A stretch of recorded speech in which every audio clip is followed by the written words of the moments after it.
Just as we are closing in on a potential start here with the Pierre Governors as they will take on the Sturgis Scoopers. As John Winkler here on this Thursday evening, we're about a little less than 8 minutes away from getting things started, as the Governors will be taking on the Scoopers for here tonight, about an hour later than expected, but we will still have this game for you, barring any more weather that comes through, and it looks like potentially we'll be able to get through this.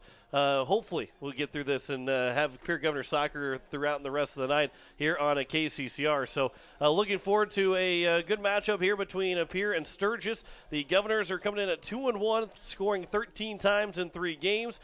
Sturgis coming in at 1-2. They did shut out Mitchell. However, they were outscored 9-1 in the 2 losses so far this year. So for this Governor offense, we're looking to see if maybe they can continue to be as efficient and score a lot of goals. You know, averaging more than 4 goals a game, just like the girls are doing right now. The boys are in the same boat, trying to average that 4-goal-a-game mark.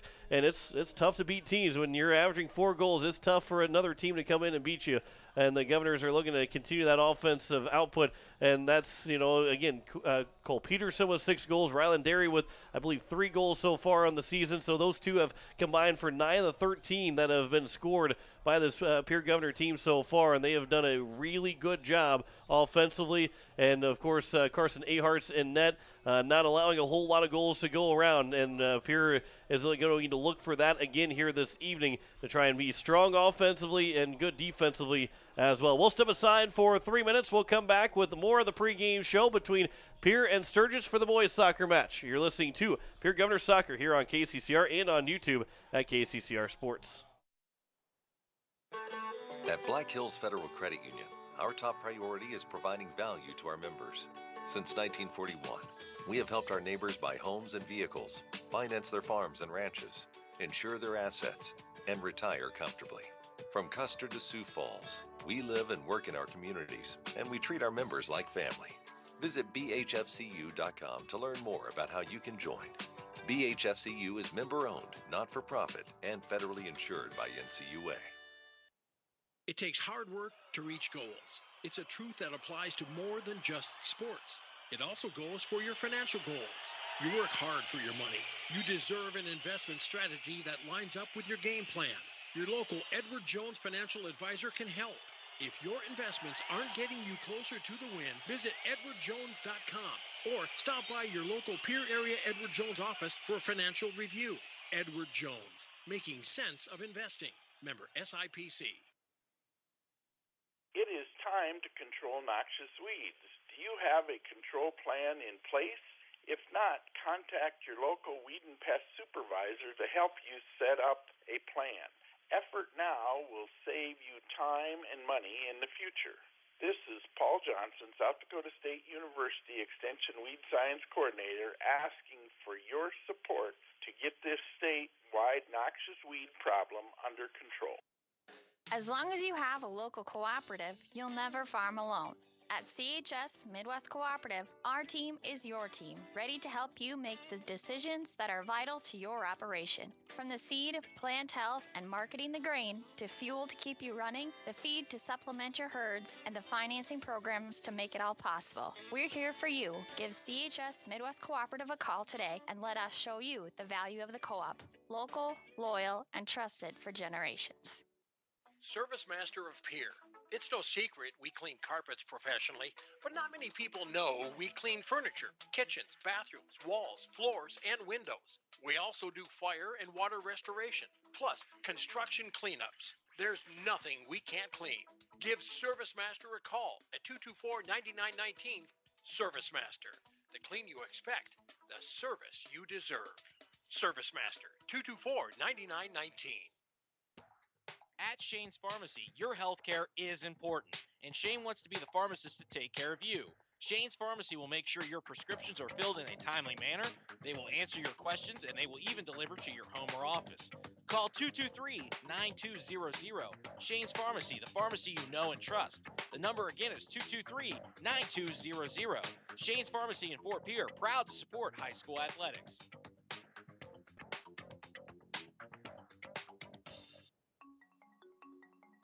Let country Country Carpet and Flooring help you update your home or office with the latest fashion trends. With over 30 years of experience, we can help you find the right flooring or window treatments for your needs. Stop down to 414 East Sioux Avenue or call for an appointment at 224-9297 for your free consultation and estimate. Go Govs! As you give the lawn one final pass, enjoy that crisp fall air on your moist, furrowed brow before you throw yourself onto a monstrous pile of leaves and join First Dakota to bank some noise for fall sports. Shriek for floor-rattling spikes, whoop at game-saving stops, and gasp in awe at high-flying stunts. Let them hear you from the cheap seats. Bank some noise with us at First Dakota National Bank. Open a new account online today at firstdakota.com. Member FDIC. As we welcome you back here to Sturgis as we are getting set for kickoff as the Pierre Governors taking on the Sturgis Scoopers. As the Govs again will be here in Sturgis, and we're getting ready for a game just about an hour behind schedule. They're introducing starting lineups. We're going to step aside for another 2 minutes. We'll come back with kickoff. You're listening to Pierre Governors Soccer here on KCCR and on YouTube at KCCR Sports.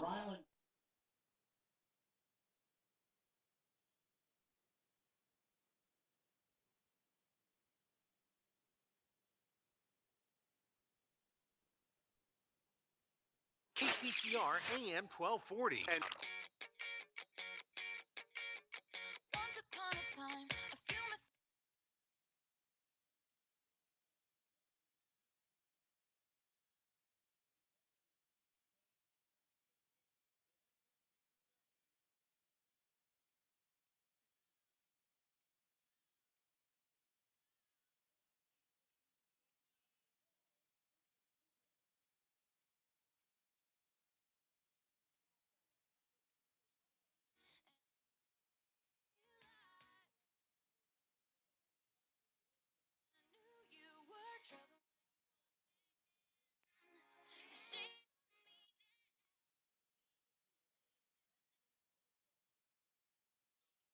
at the May Adam Law Firm in Pierre know how important your families are to you. If you've been putting off getting your affairs in order, know that the May Adam Law Firm is available to counsel you through your questions and help you get the documents in place so that you've made your loved ones secure. 8803, and they can chat with you about how to document your concerns and care for your family. We're all in this together, and the May Adam Law Firm is ready and able to help. Joint practice today will conclude the preseason against each other on Sunday. Cam Newton was back at practice for the Patriots on Thursday after he missed the previous 3 days of practice due to COVID protocols. Rookie quarterback Mac Jones did take first-team reps with Newton out for New England. ESPN NFL analyst Louis Riddick says don't be surprised on whoever Bill Belichick goes with as the team's starting quarterback.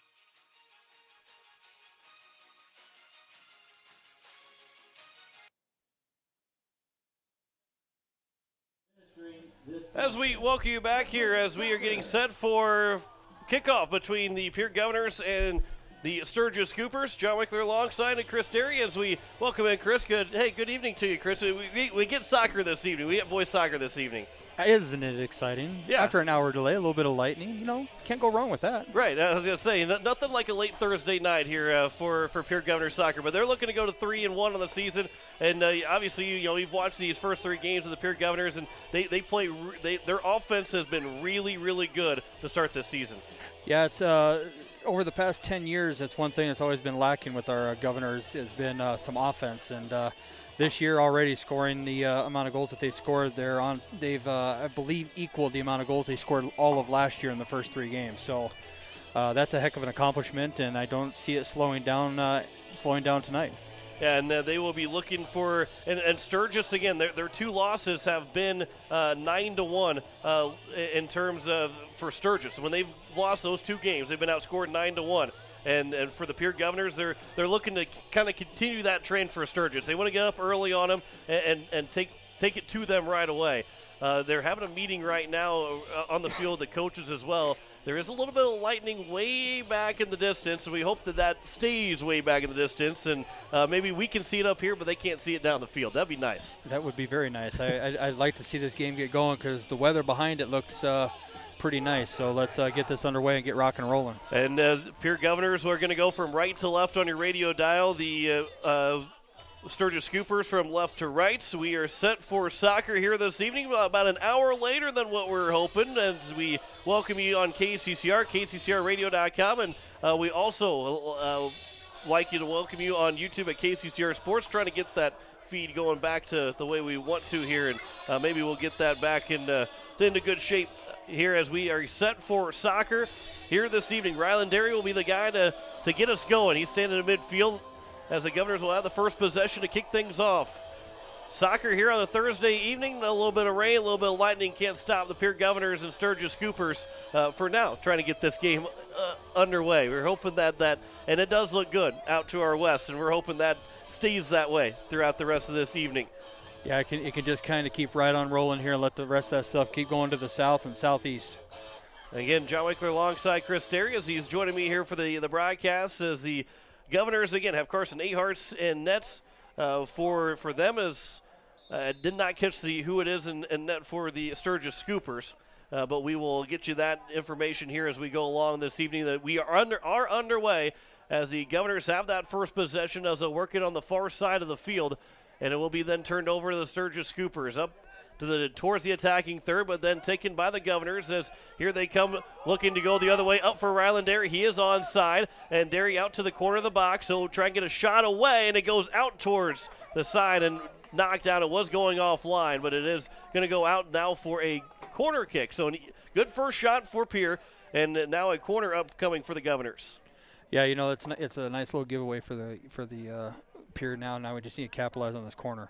And Derry will take the corner, comes into the box, off the back foot, still in play, but it will be taken outside the box. And now back for Derry again. He's onside, looking to get in around the defender. Now a shot from Derry. That goes off of a couple defenders, and it goes in for a quick goal for the Governors. A minute into the first half, and the Governors strike first. They lead it 1-0.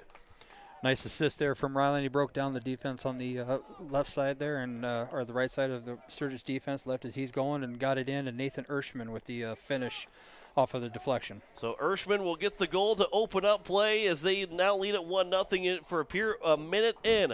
Nathan Ershman. You talk about a good start and talk about get that team moving quickly. That's how you get a team moving quickly. It's a 1-0 lead for the Pierre Governors with the 38:52 to play. And now we'll have a stoppage here. And, that's kind of important to get that first goal right off the bat because, with the weather the way it is, if the weather rolls in and the refs call the game, you want to have that lead early so you can, if they do call it, we got the W right off the bat. That is true. As I think they're going to put some time back on the clock here, or maybe I think that's what they're talking about right now, but we're having the referees discuss. And, maybe, I don't know, but hopefully they didn't see any kind of lightning or anything. The coaches are talking.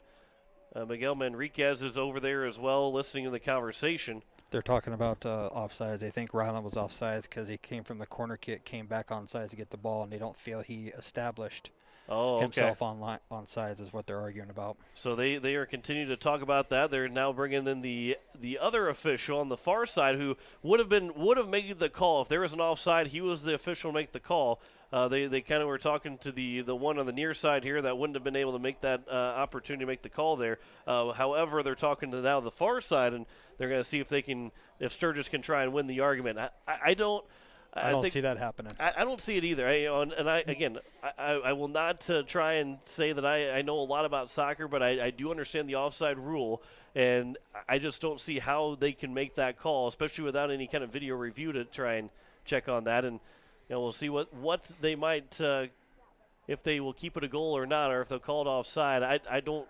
No, the senior official is Mike Watson. He's over there, the AR they're just talking to, and knowing Mike's going to call it if he feels confident calling it. If he doesn't feel confident calling it, he's not going to call it. He didn't call it, so my guess is it's going to stay the exact way it is. Yeah, I think that the referee going over there, I don't think they're going to change that at all. So it looks like it is going to be a goal here for the Governors, and They have the first goal of the game, and they will lead it 1-0 here. 38:52 to play in the first half. And we're still having a lengthy discussion here. And, you don't usually see this in normal games, so I'm not quite sure now what we're discussing. Right. And we're having the sun peek out a little bit here too, which is kind of nice here on the end. As we get close to the end of the evening here, you are listening to KCCR Pierre, Riverfront Broadcasting Station. Everything seems to be good. It looks like we're about to return back to soccer, and the Governors have a 1-0 lead from Ershman, the goal.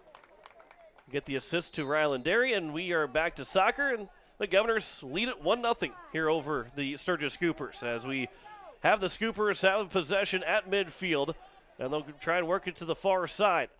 Scoopers wearing their red jerseys here. The girls were wearing the black jerseys, but the boys were wearing the red, and that one's taken away by the Governors, and again trying to get the things free here for Pierre. Cole Peterson trying to get it up for Derry, unable to, and now they'll turn things back around and return it all the way back towards the back line for the Governors. As Cordell Schlickenmeyer plays it back towards midfield for Pierre, and that turned over. And then we'll give it right back over to the Governors. This is Casey Browers with it. His pass, it came back to him, but it was intercepted, and now Sturgis has the possession. Trying to have a through ball that got headed down and now headed back by Sturgis over into the box. And it'll roll all the way in and then cleared away by the Governors for a throw-in for the Scoopers. Yeah, Devin Flotmeyer is looking for Casey to drop back there to give a nice little outlet to. That'll be something that needs to be cleaned up because you don't want to give over possession on the defensive third like that. Carson Odekoven with the throw-in for the Scoopers. It's cleared away by Pierre and it's played back from Evan Johnson for Sturgis. As they're getting at the edge of the attacking third, it goes off of Pierre again for another throw. As we are 2.5 minutes in, Pierre leads at 1-0 over Sturgis. That inbound pass was knocked away, and then it went out of play again, and it will be another throw here for the Scoopers. Nice little start for both teams. Pierre had a little bit of possession. Now Sturgis is trying to settle in with a little possession themselves, and Pierre just needs to stay compact on defense and get the ball and then work it out wide and move up with it as a team. And that throw will go wide. It actually stopped before it got to the goal line, so the Governors will have possession without the goal kick, although where everybody was stopped, it looked like a goal kick. Now here's a through ball from Cole Peterson in for Derry. He's got a breakaway. Ryland Derry trying to win the race to it, but the ball slowed down just a little bit too much for him to try and get a shot, and it was defended well by Sturgis, and that's how thick the grass is. That if that's turf, Derry doesn't kick it that far to begin with if it's turf, but with the natural grass and how thick it is, he had to really try and put a big boot to it just to get in front of him, and unfortunately unable to make the play. Yeah, this is extraordinarily long for what you would want to see on a soccer field, and you're right, he did try to put a little pace on it to get it out, and unfortunately the defender back there was just fast enough to catch up. So as it is a Pierre throw-in upcoming for the Governors. They lead it again 1-0, 36 minutes to play here in the first half. Just 2 shots so far for Pierre, and one has gone in. That was from Ershman. As a pass here to the near side to Christian Lemke is taken away by Pierre. And here comes now the Governors the other way.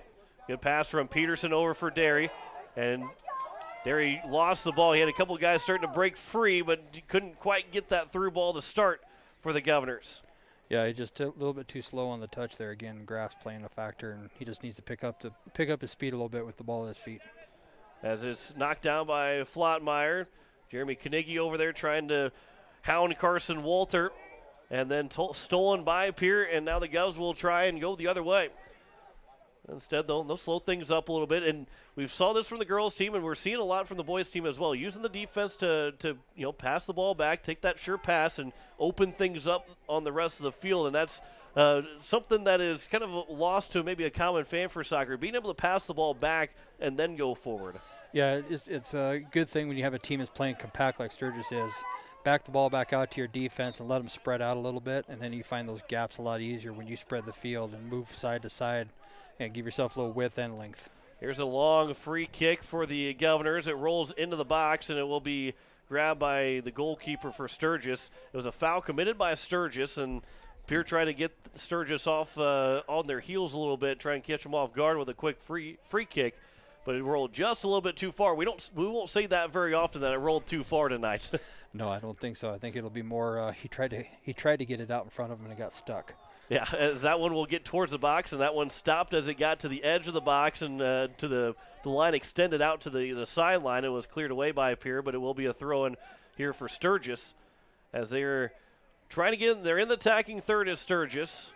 Top of the box. Here's a long shot that will go high and wide. The first shot for Sturgis doesn't really cause too many concerns for Carson Aharts as it will go high over the crossbar. 34 minutes to go here in the first half. It is a 1-0 lead for Pierre. 14 goals now in the season for this Governor team. Offense has been lighting it up to start the season. It has been. It's been nice to see, and we need to continue that trend as we're going into the weekend. Here is, and you're exactly right. With Aberdeen Central on the docket on Saturday afternoon, this is when I talked with Mendel during the girls' game, this is kind of a trap game. Sturgis coming in at 1-2, coming in at 1-2, and Aberdeen waiting in the wings on Saturday. You can't overlook the Sturgis team and expect just to win. There's a long shot. That one goes off the crossbar. Again, there you go, overlooking, letting the kid take. He's got a cannon from there. That's Carson Walter from them, and Carson's got a left foot that's got some power behind it. Yeah, that kind of stirs the crowd a little bit here at Woodall Field. That was a hard hit. Ray Henderson has the ball. His pass gets deflected and goes out of play off of Browers, and boy, that was like you said, a cannon, and that was a good shot, but just missing. And Carson Aharts played it right, trying to get the tip on it to try and get it over the crossbar, but it went over his hands and went off the crossbar. So a break for the Governors there on that one.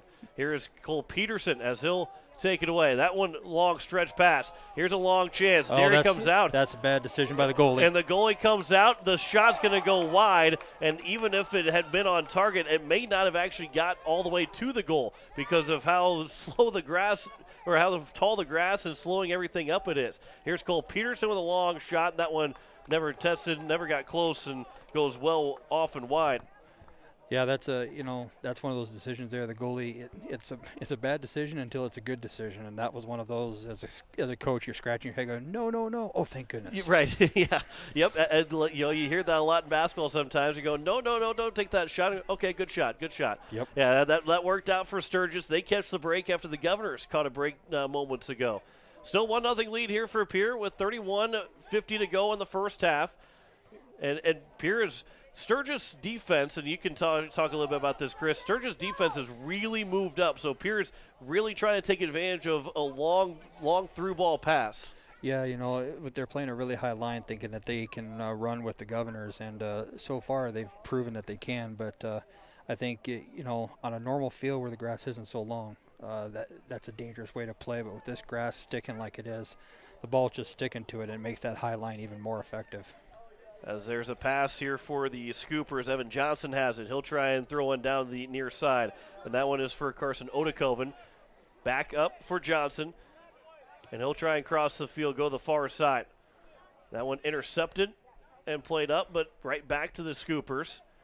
And the defense here for the Governors, they're playing a little bit of a high line. Not as big of a high line as what Sturgis is, but still trying to kind of maybe catch the Scoopers offside or make them try and throw one long down the field.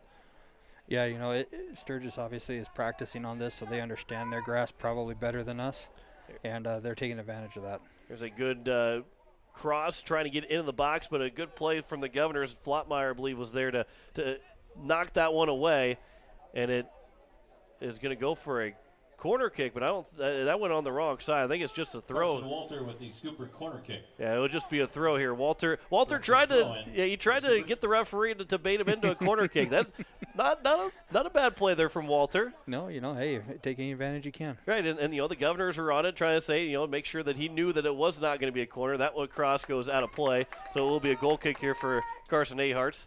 And credit to Walter, credit the Governors for always staying in the game. That's easy to maybe turn away, and all of a sudden they get a corner kick, and you didn't even realize it. Yeah, Carson Walter's a crafty little player. He's only a freshman, but he plays a lot older than he really is. So don't put it past him to try to work the angles and work the ref a little. As Browers, his pass goes over for Caden Morris, trying to get a long ball for Ershman, as he'll turn back and play it back towards midfield. But again, the the strength's got to be there on every pass. Even at the Pilk, that pass is an easy one to get to the Governors, to the Governor teammate. On a turf field, it's going to be even an easier pass. But this one, you gotta get the extra strength on it more than you probably think. Yep, you're right. And, as the game goes on, the boys will all start getting used to it. Usually, as a coach, you tell them, first 15, 20 minutes, you're trying to figure things out and feel the other team, feel the referee. And we're in the feeling out period still, as far as I can see. Yeah, 29 minutes to play, so we're just 11 minutes into this contest. But Pierre has a 1-0 lead. Here's Peterson as he'll turn at midfield. He'll turn back with the left foot, get around one defender. His pass looking to try and get free, but unable to. Looked like maybe he's trying to go up for I thought it was Flatmeyer, but maybe that's not. It was Blanchette, yeah. Okay, Blanchette, yep. The 10 and the 5, the 0 and the 5 look very similar when you have bad eyes like myself.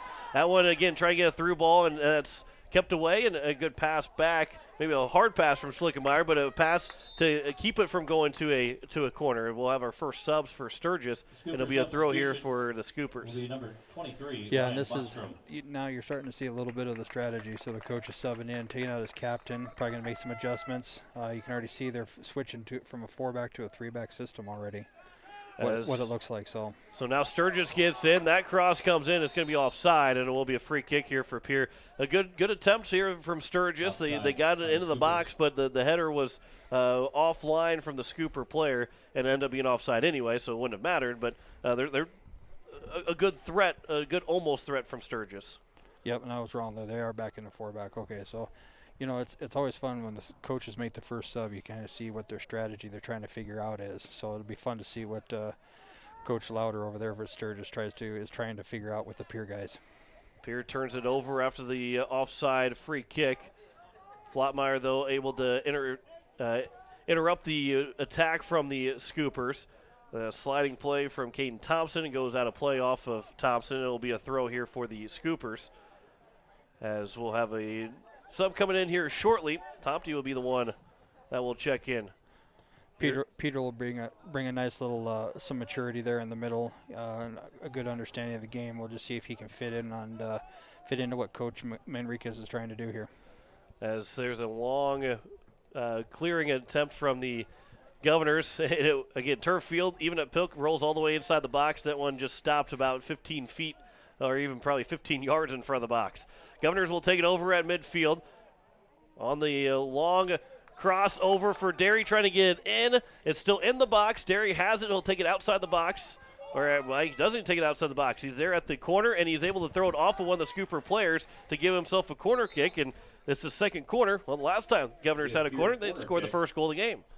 Entering the game will be number 6. That's a smart play there from Derry to kind of catch the Sturgis defender off guard a little bit and basically just throw it off of him so he can get a corner. That's where creativity, you like those creative players that can think about that stuff on the fly.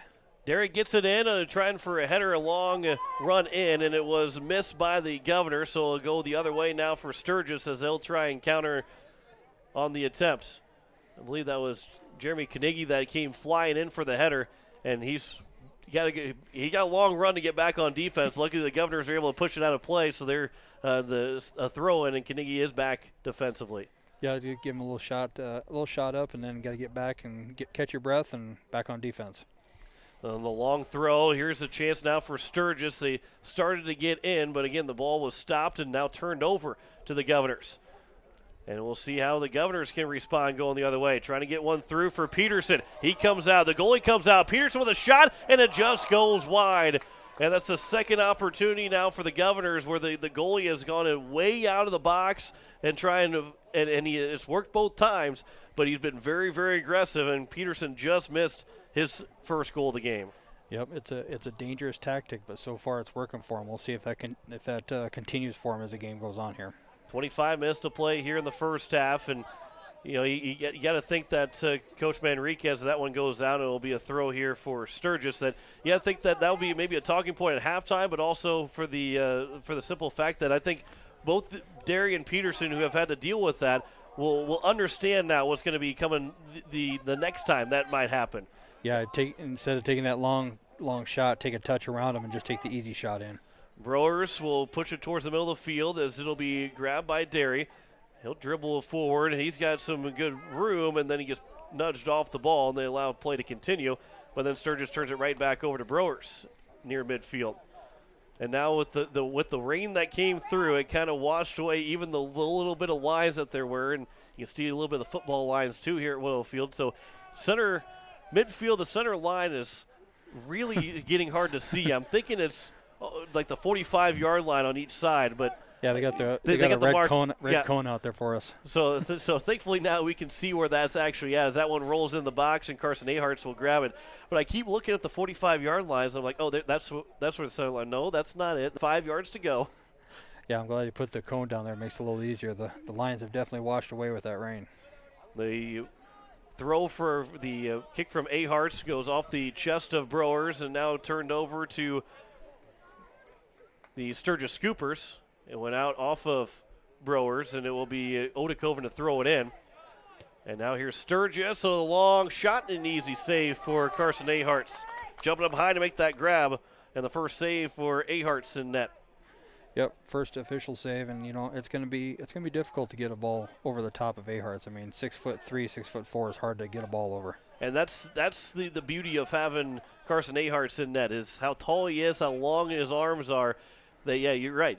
Anything that goes towards the top of the crossbar, if he can get a fingertip to it, he's going to. I mean, anything from, and we saw it go over his head at one point, well, it hit the crossbar. If it would have been a little bit, an inch or so, a little bit shorter, he probably would have made the save on it. Here's a 3-ball chance for Cole Peterson. He gets free. Peterson is in. He'll walk it all the way in. He shoots and scores. And Cole Peterson has made it 2-0 with 22:40 to play here in the first half. And there's a perfect example. Instead of taking the long shot, he dribbled it all the way in to get the nice, easy shot.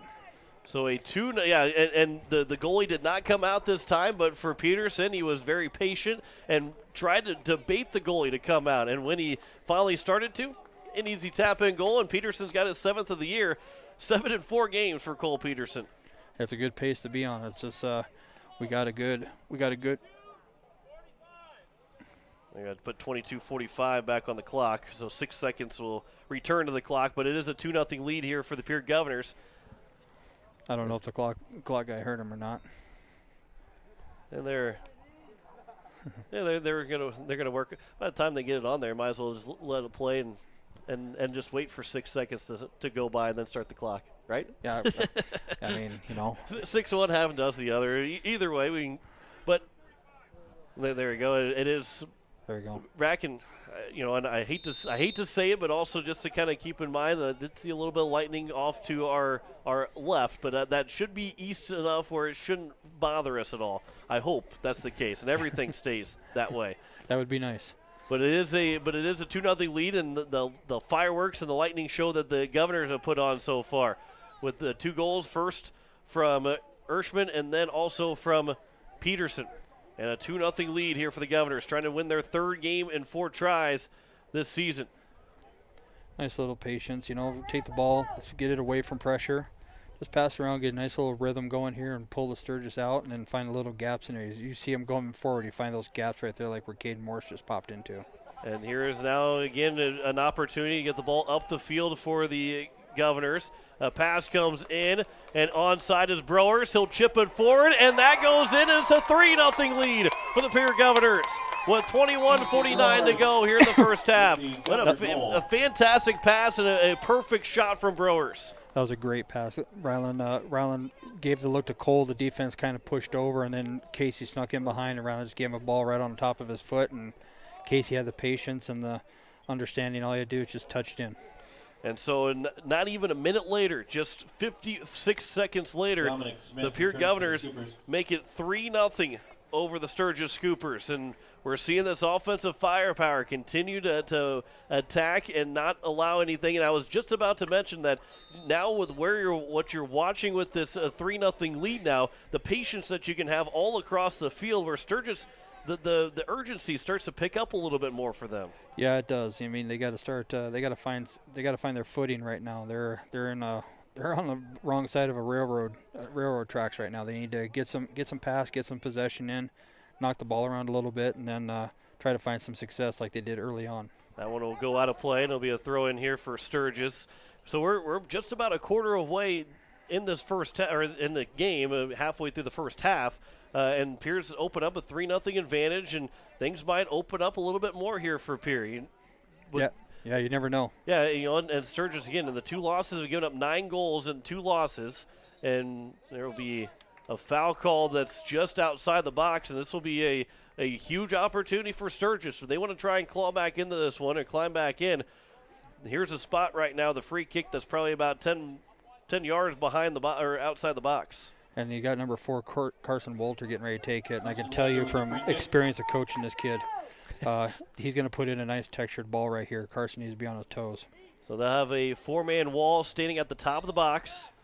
Here is Walter a chance. He'll float it high, and he'll float high and over and go over the crossbar of both the soccer goalpost and the football goalpost. So it was a good kick in football, but it wasn't so much in soccer. Yeah, wrong sport, but it was, I mean, that's one of those things. He's got the adrenaline going. He's trying to do good. He just overkicked that ball. He had the right idea. He just overkicked it. So it is a now with 20 minutes left to go here in the first half. Governors will turn it over in their defending third. And it'll be taken here by the Scoopers.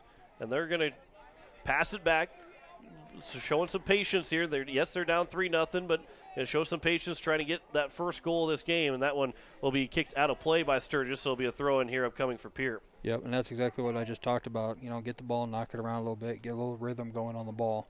There's a lot of time left. I mean, 3 goals is not an insurmountable lead in soccer. So, if you just knock it around, get some rhythm going, you can do some amazing things. So here is now Walter with it for Sturgis. He'll get out towards the box. 3 different Governors are around him, but Walter is still there with possession. He'll pass it back to Henderson, and now Henderson will try and reverse where he was going, but a good slide and a good attempt to take the ball away, but then it was taken right back. Now, you don't see that very often, a ball taken away from Cole Peterson on a 50-50 ball on a run opportunity. He doesn't win too many, or he doesn't lose too many races to a ball. No, it looked like he thought that ball was going further away than it did, and then all of a sudden when you notice he could get to it, it's just a step too late.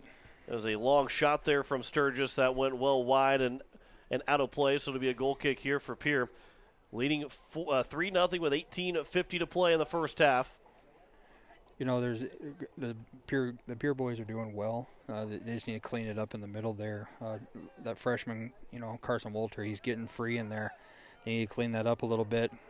Just secure the ball, win it, get it out wide, and start knocking the ball around again. So now here is Ryland Derry with it for the Governors. A pass back as on the far side. Pierre will try and get the offense rolling some more.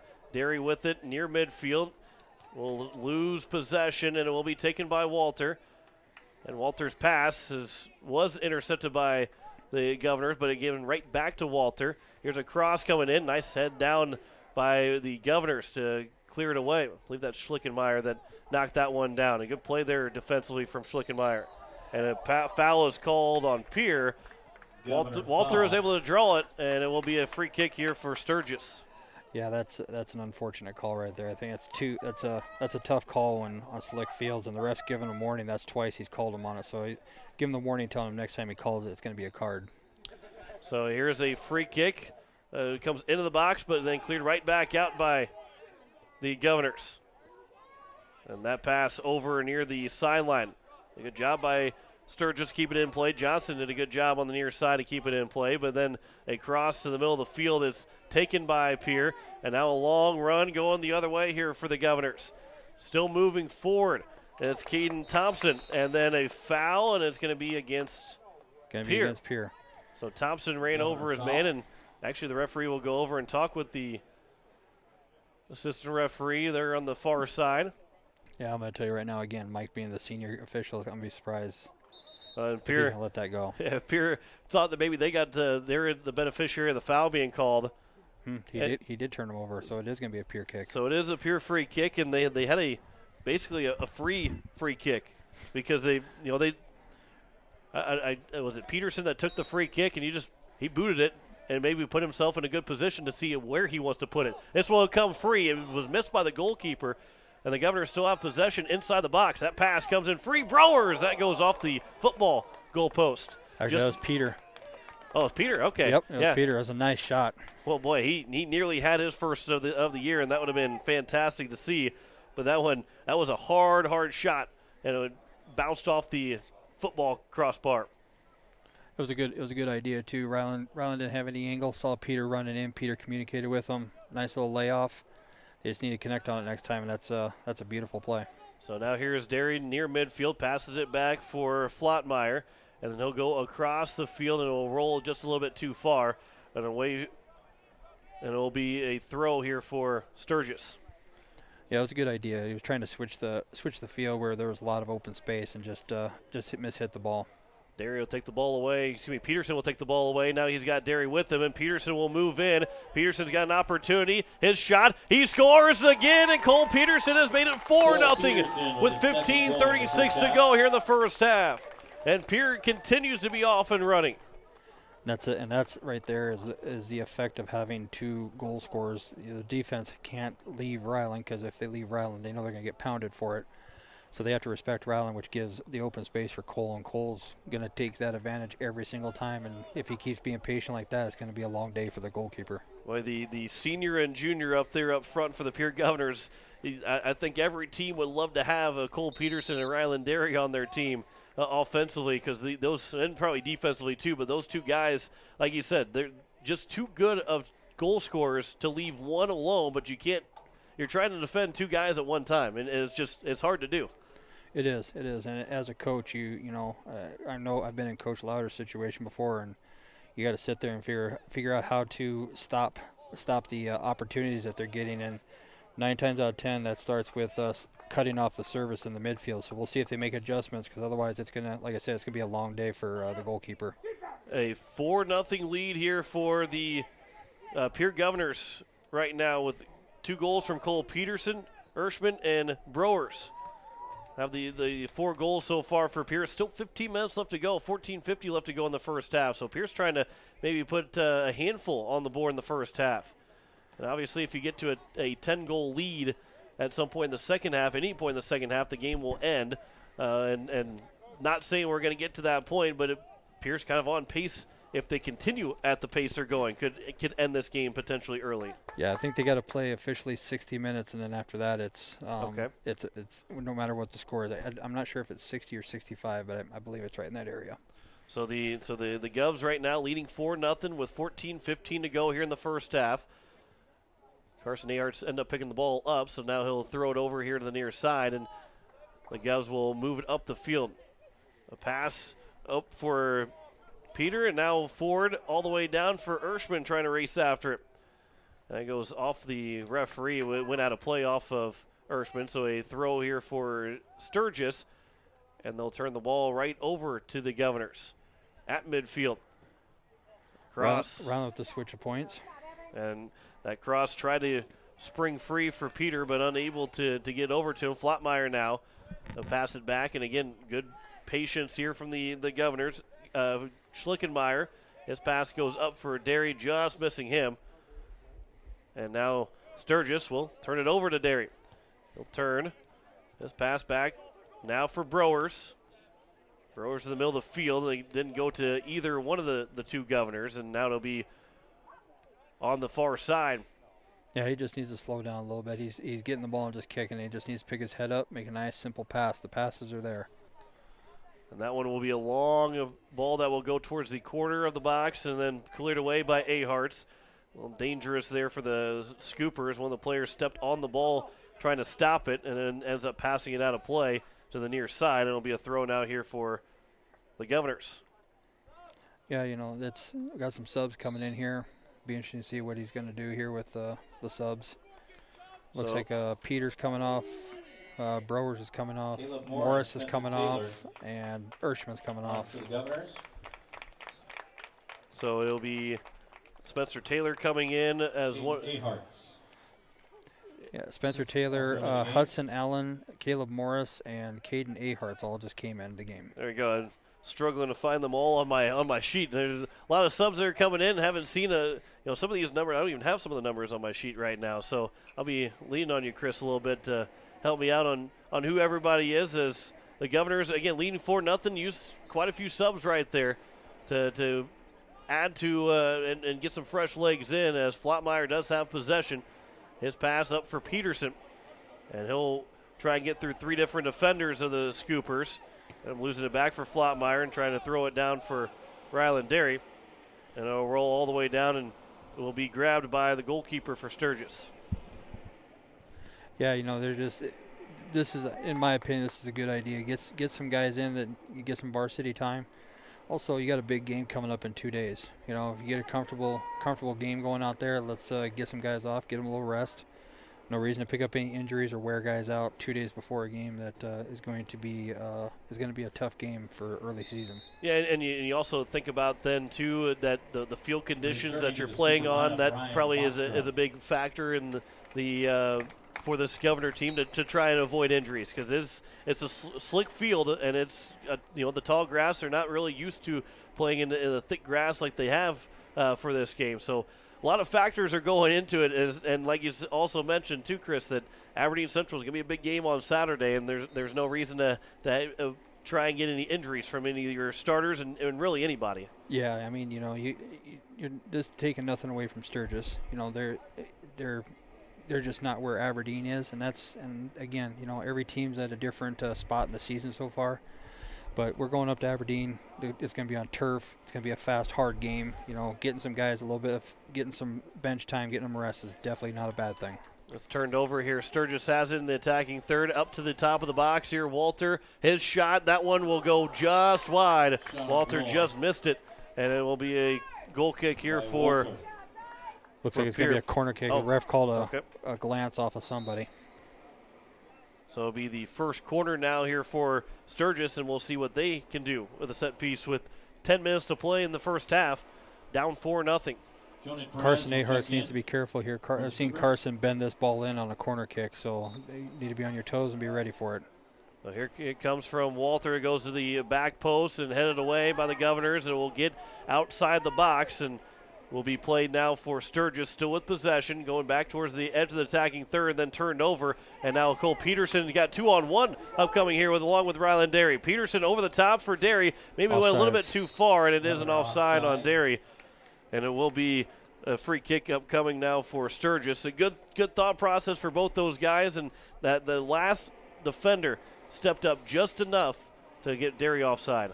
Yeah, that's tough. I mean, Cole probably could have got off his foot a moment earlier, but the defender saw it and stepped forward. I mean, it's just a combination of things, but the idea is right there. And as you can see now, Sturgis is pushing numbers up because they're playing with that urgency. So there's going to be more opportunities like that coming this game. They just got to take advantage of it when they get them. So here's Walter again. He'll lose the ball. Pearson will take over. And now the other way, Caleb Morris, his pass goes off of the Scooper player, but it went over towards I believe Flottmeyer, and now he played back here for the Governors. And then it'll being turned over, and now here's Sturgis going the other way.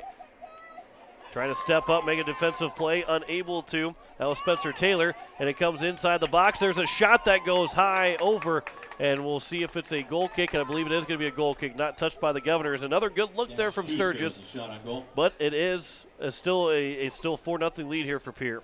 And that's where you bring in all these other players, and you're going to get some miscommunications like that. You saw Hudson and Devin right there kind of miscommunicate on who is doing what, and when you're bringing in all these players like that, you're going to have to expect some of that as a coach, and hopefully it doesn't hurt you. Sturgis trying to get back to the edge of the attacking third for the Scoopers as they move from left to right on your radio dial, left to right on your screen. Here's Walter at the top of the box. His shot, that one will just barely skim over the top of the crossbar.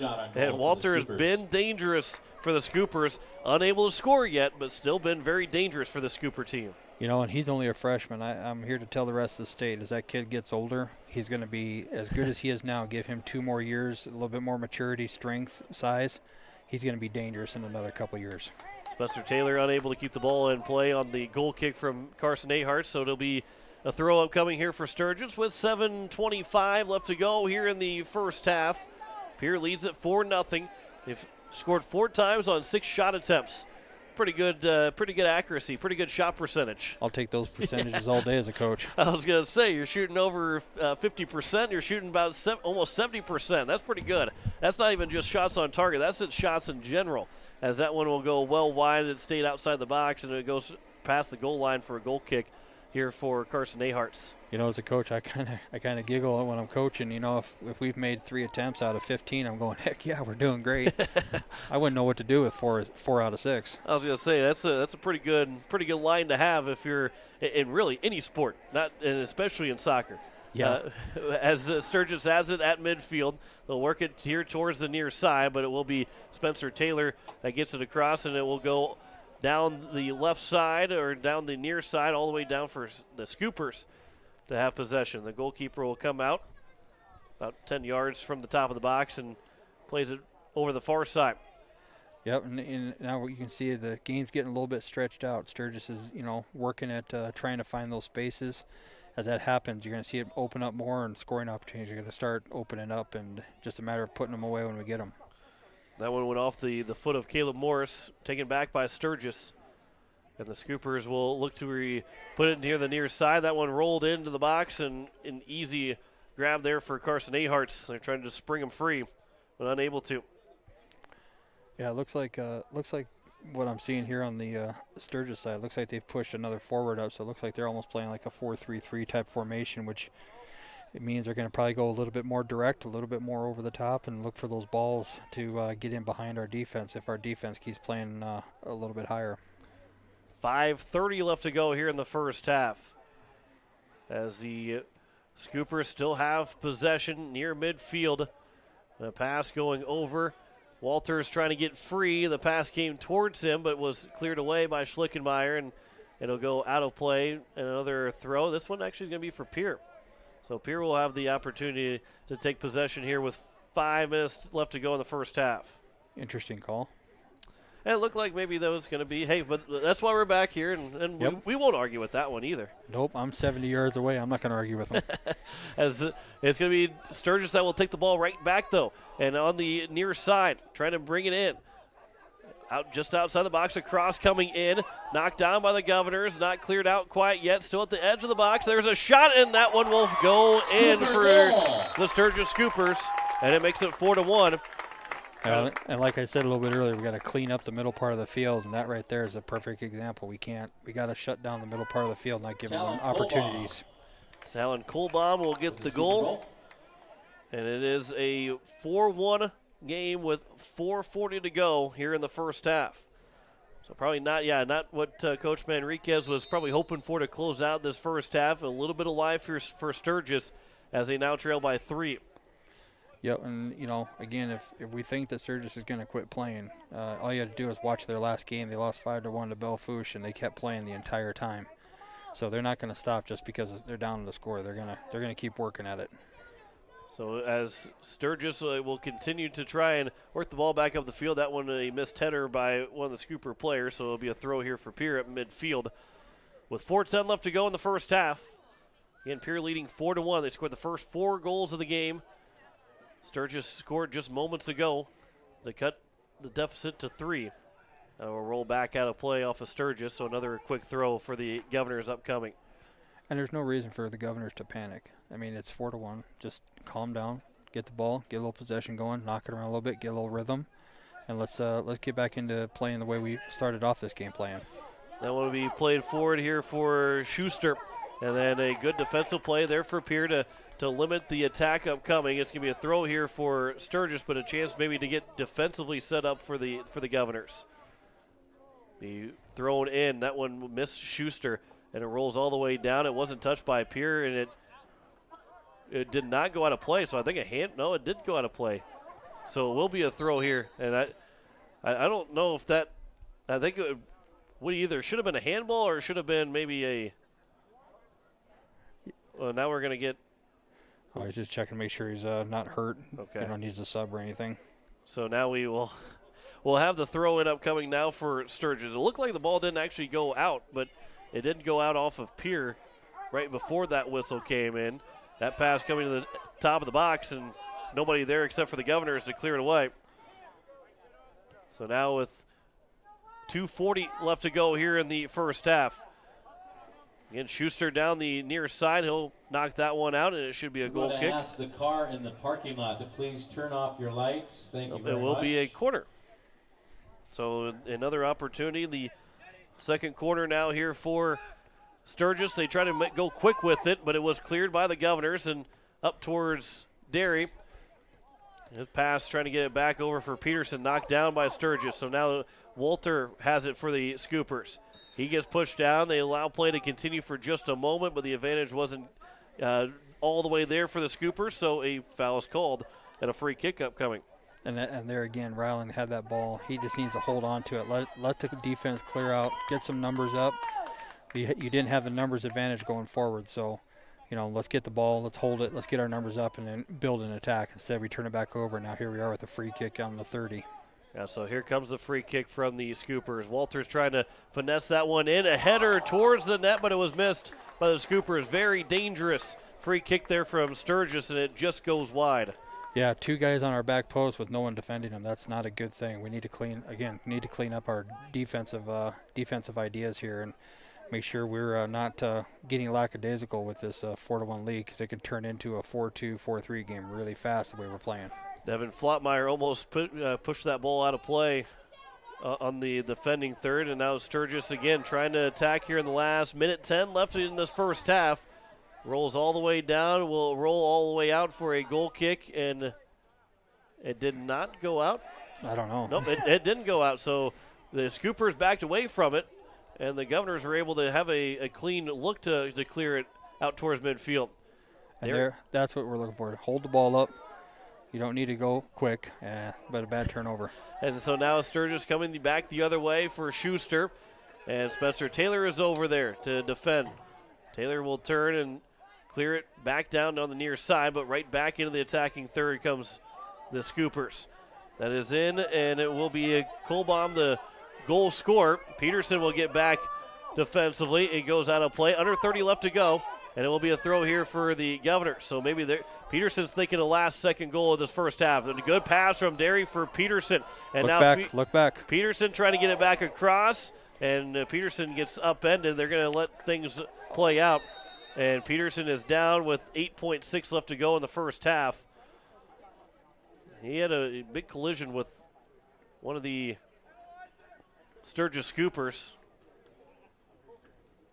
Yeah, I'm hoping the referee called the foul here, because he's called the other fouls that look just like that, and now here we are with this one. That was definitely a foul by any stretch of the word. And at the point, it looked like maybe they're going to let play continue. And you're hoping that Cole Peterson is okay.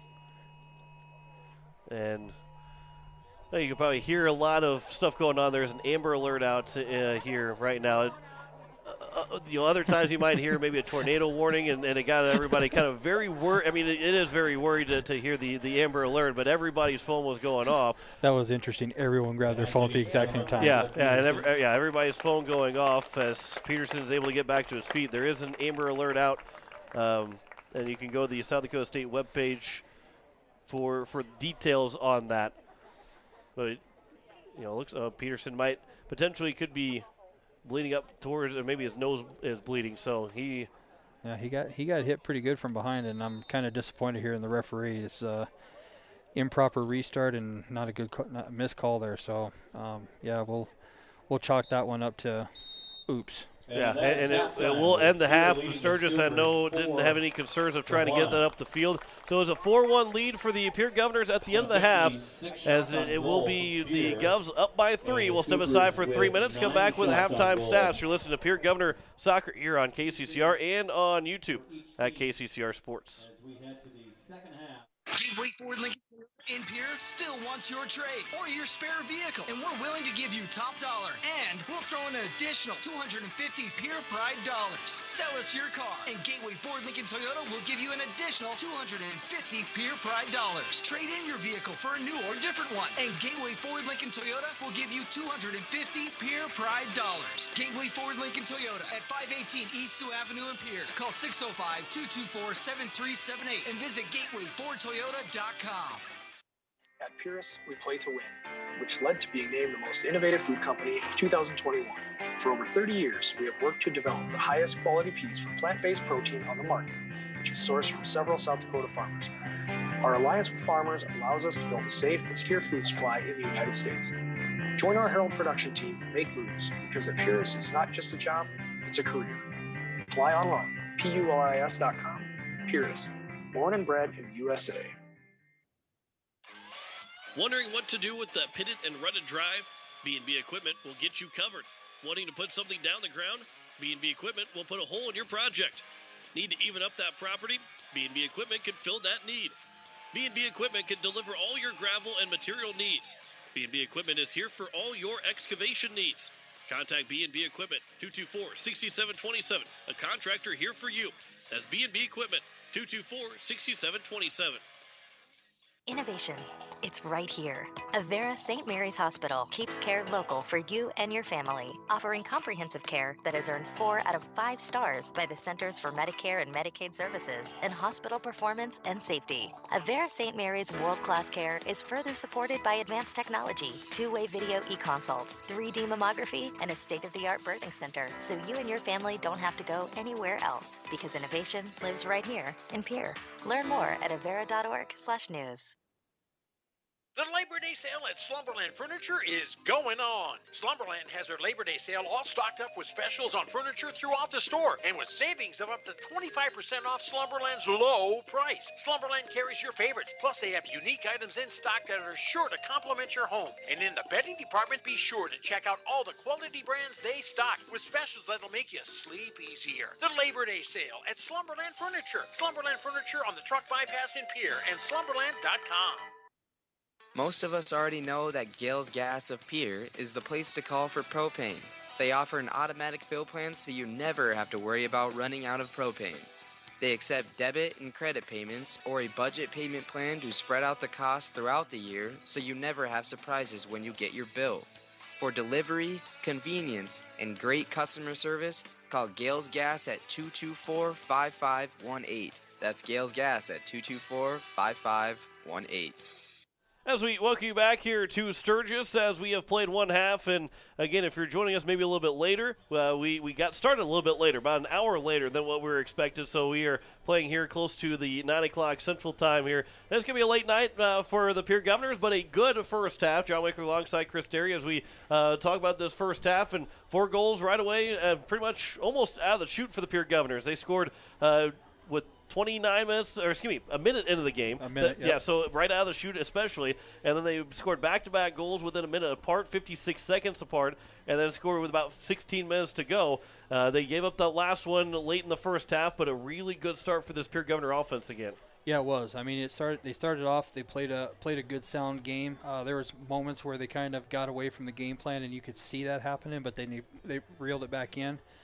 We made some subs, get some guys some rest, which, as a coach, I think is a great strategy. I mean, you got a big game coming up. Unfortunately, the downside to that is you kind of open yourself up a little bit for some miscommunications. Some kids who aren't used to playing in the game situation together, and especially got some youth. I mean, Caleb Morris is an 8th grader. Kate Nahartz is a 7th grader. You know, and you put them out there against kids who are juniors and seniors.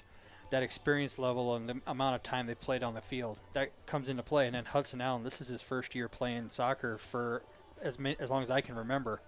So you had a lot of inexperience out there, and Sturgis took advantage of it, which is what you should do as a team. So I'll be interested to see what Coach Manriquez does the second half. My guess is he puts guys back out there and says, all right, let's put this game away and let's put it to bed. And you know, you mentioned that too, a little bit of experience, but it's also great to see these guys, these young guys, to get in the game, and because no matter how you play in your first year, by the time you're, even in your second year, you're already, even if you played 5 minutes and maybe you didn't play so well according to the coach, the experience that you had in that first year is beyond anything else you can do going into that second year. Well, and you're going to need, I mean, it's great to get your kids, your younger kids, your bench players, your role players. It's great to get them those minutes because, as my philosophy when I coached for Pierre, the Pierre varsity for years, I always try to rotate in guys, go 16, 17 deep.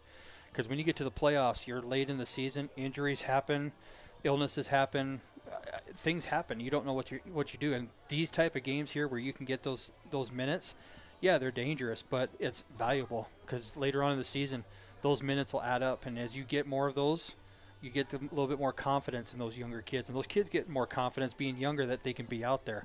And that's invaluable as a coach because then you learn to trust, the team learns to trust, and they learn to believe.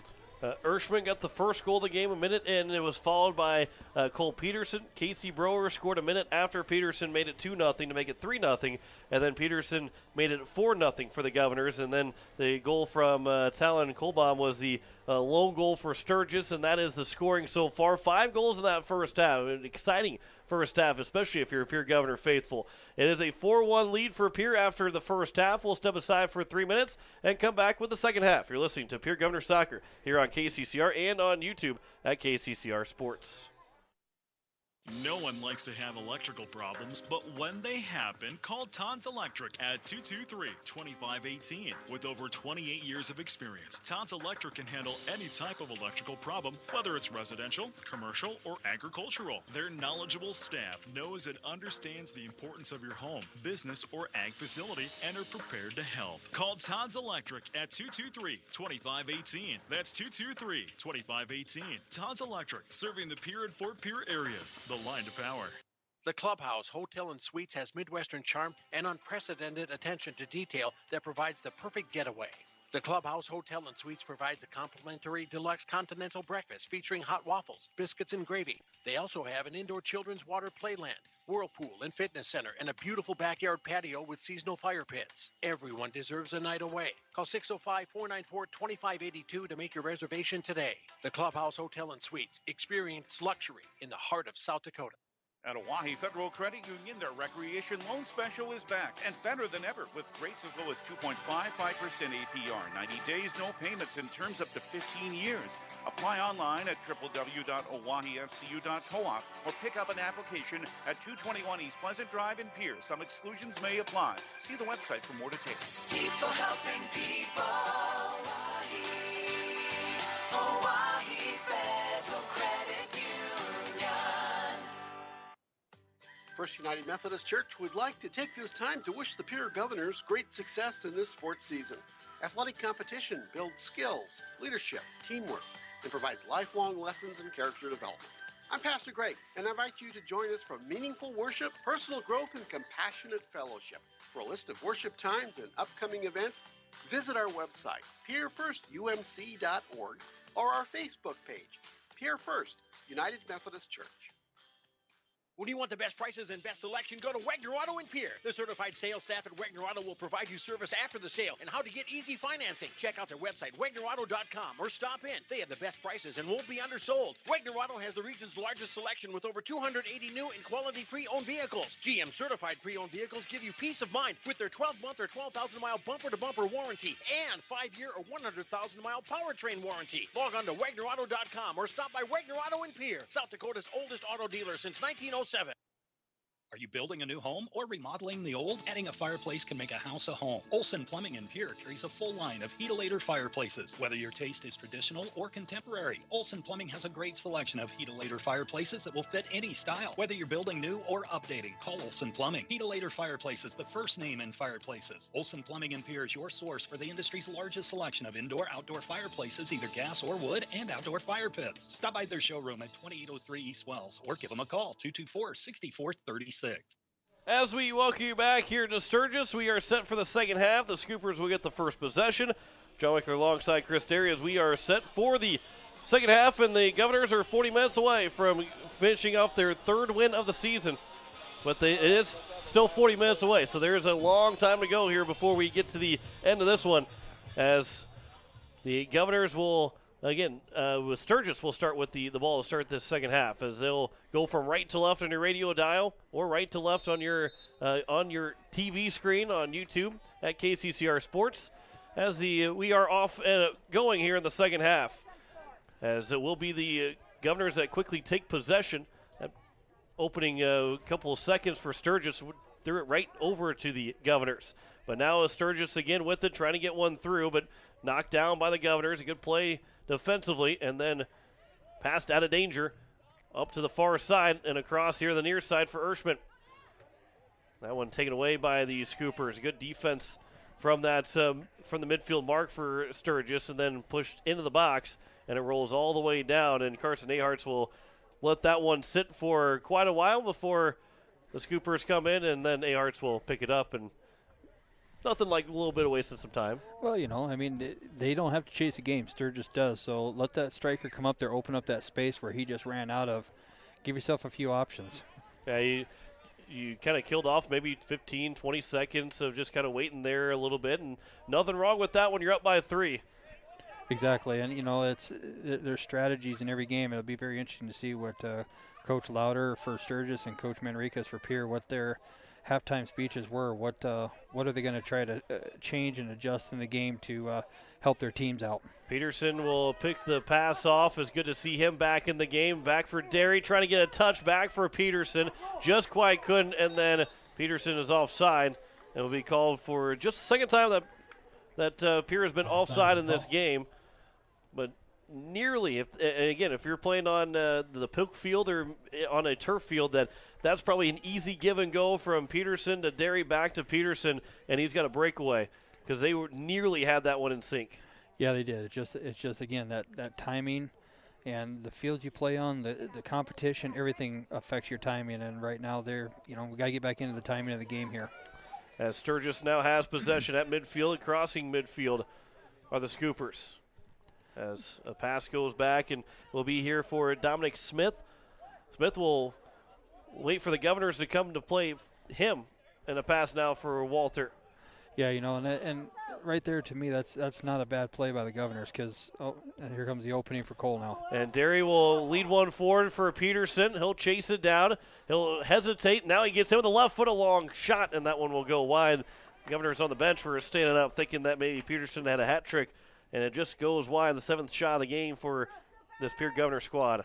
Yeah, with Sturgis getting the ball there, the Pierre boys don't need to come attack them. They need to, hey, we can be patient. You can come to us. I mean, we know where you're going. We'll just stay here and wait for you to come to us, and then when you come to us, we'll attack you. We'll give you that space back there at midfield, and that seems to be kind of what the Pierre boys are doing right now. Yeah, and when you can let the game kind of come to, or especially when you're going to play a game of stall, Pierre's all about that right now, and with a 3-goal lead, they have no desire to move quickly if they don't have to, if the other team's going to allow that. Here's a through ball that will get through, and an opportunity for the Scoopers. That shot will go wide. It will go out of play. And a really good opportunity for Dominic Smith, and that one just went wide from Carson Aharts. I think and Chris, you can tell me if I'm wrong or right on it. I think he played that well by coming out, but not coming too far out. Yeah, I mean, as a keeper, you want to come out, but you always want to make sure you're coming forward. The cardinal sin as a keeper is you don't want to come out and then start backing up. When you start backing up, you're done. You got to be on the front foot as a keeper because that's where your power comes from. That's where your ability to move. So Carson did good there. I probably tell him to keep coming forward, but he did right. He came out, made the striker make a decision, and as he made the decision, it was a good play. Schlickemeyer will touch it back for Aharts, who will put the big boot to it. Try to get out towards midfield, but is knocked down by the Scoopers, and they have possession again. That pass is going to be intercepted, but still the Scoopers to the attacking third, up to the top of the box. Trying to get a give and go, but instead it was Jeremy Carnegie to intercept a pass, and now he'll put one forward for Derry. He's going to try and get going, his motor moving offensively, but the pass to Derry just was taken by the Scoopers, and it is now here is for Carnegie to be played back for Erschman. And that one will go off of Sturgis. And now here's a throw here for the Governors again. Erschman will throw it back in for Derry. And so now Derry will slow things up. He'll cross field. Yep, switch it over to the open space now, and let's see if we can work in that space.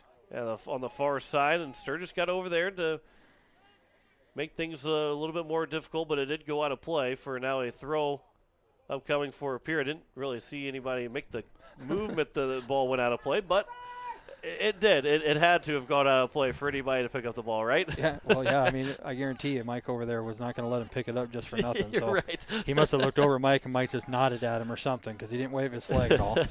So Erschman, as it's now going to be a good battle between Caden Morris and Kolbaum, and it is Morris that wins the battle. He gets the pass up for Derry. And in the circle at midfield, pass it up for Peterson, trying to go through two different defenders. And Peterson trying to shake off a nudge, trying to get him off the ball and out to the sideline, and just went a little bit too far. And it rolls out of play for a throw now for Sturgis. Yeah, and Cole's trying to, develop the play out of nothing there. And he just needs to make sure that, hey, let's get the numbers up there. Let's, same for Ryland. Him and Ryland both. they're both really good strikers. They just need to get some numbers up there with them, because Sturgis right now has 4 to 5 guys back there, and it's very rare you're going to win 2v4, 2v5. Matt, towards the attacking third for Pierre, but going back towards midfield is the Scoopers, and they'll try and get one forward up towards midfield and knocked down by the Governors and knocked down by Caden Thompson. And now Scoopers will try and go to the far side and get something moving. Here's a cross, long ball coming in, onside play, but the Governors are able to get back defensively. It's still loose at the top of the box. 3 different Governors around one Scooper player, and they were able to get that one cleared away without a shot attempt from Sturgis. Yeah, that was, they collapsed on that ball, but we're starting to develop a gap right there. Our midfielders are all the way back, and we have our 2 strikers up here. We need to make sure we're having that outlet, so when we do win the ball, we have an outlet to go to get out of our defensive third right now. So need to get organized, but that was a good job, good stop by both Schlickmeyer and Jeremy. A quick well, it wasn't much of a quick throw, but a throw in from Thompson. Try and say quick throw, but he again, the Governors can take their time. Up by 3, 33 minutes to go here in the second half. They don't need to be in any kind of hurry. Obviously, you don't want to create any bad habits in the last 33 minutes by not needing to go score. But the Governors can take their time and try and avoid injury as the ball is on the ground underneath one of the players, underneath Walter. He's able to get up. The referee allowed play to continue. And now here's Sturgis at the top of the box. A pass comes in, looking maybe to get over for Smith, but it rolled past him. And now Carson Aharts will, again, wait for the Scoopers to come close to him before he picks the ball up inside the box. Yep, again, another 15 seconds there. And it's obvious right now that the Pierre boys are just trying to, just take the air out of the game, so to speak. Just let it sit there, find our spaces, take advantage when we can. That was off the shoulder of Derry, then headed by Peterson, trying to get it back over for Ryland Derry, and just unable to, and it will go out of play, and it will be a throw here now upcoming for the Governors. Yep, again, let's look at the field here. We got all this space over here. We just need to open up the field a little bit. Let's spread out Sturgis, find our gaps. We've got the ability to stretch them out. Let's take advantage of that. And the Governors will pass it back all the way back to the back line before they go back to the far side. And then try and get one to the middle, but was nearly turned over. And then the cross field pass was just a little bit too much on it that time. I'm feeling a Bob Euchre right there, just a bit outside. I was going to say, in theory, was good from Peterson, but he just had a little bit too much on that one. It went a little bit too far. As now Sturgis near side. It does go out of play for a quick throw here for the Scoopers, but they throw it and headed down by the Governors, and it goes right back out. So that is Schuster that will take the throw for Walter here near the corner, and it will go out of play, and it will be a goal kick upcoming for the Governors. Yeah, Walter just ran out of space right here. They tried a little give and go, and it just didn't have enough space to do what they wanted to do there. So that's where the touch line and your end lines are your friends. 30-45 to play here in the second half. Nearly 10 minutes gone by in this second half. No scoring in this half, but it is a 4-1 lead for the Governors. Peterson with 2 goals, along with Ershman and Brower scoring 2 for those other 2 for the Governors.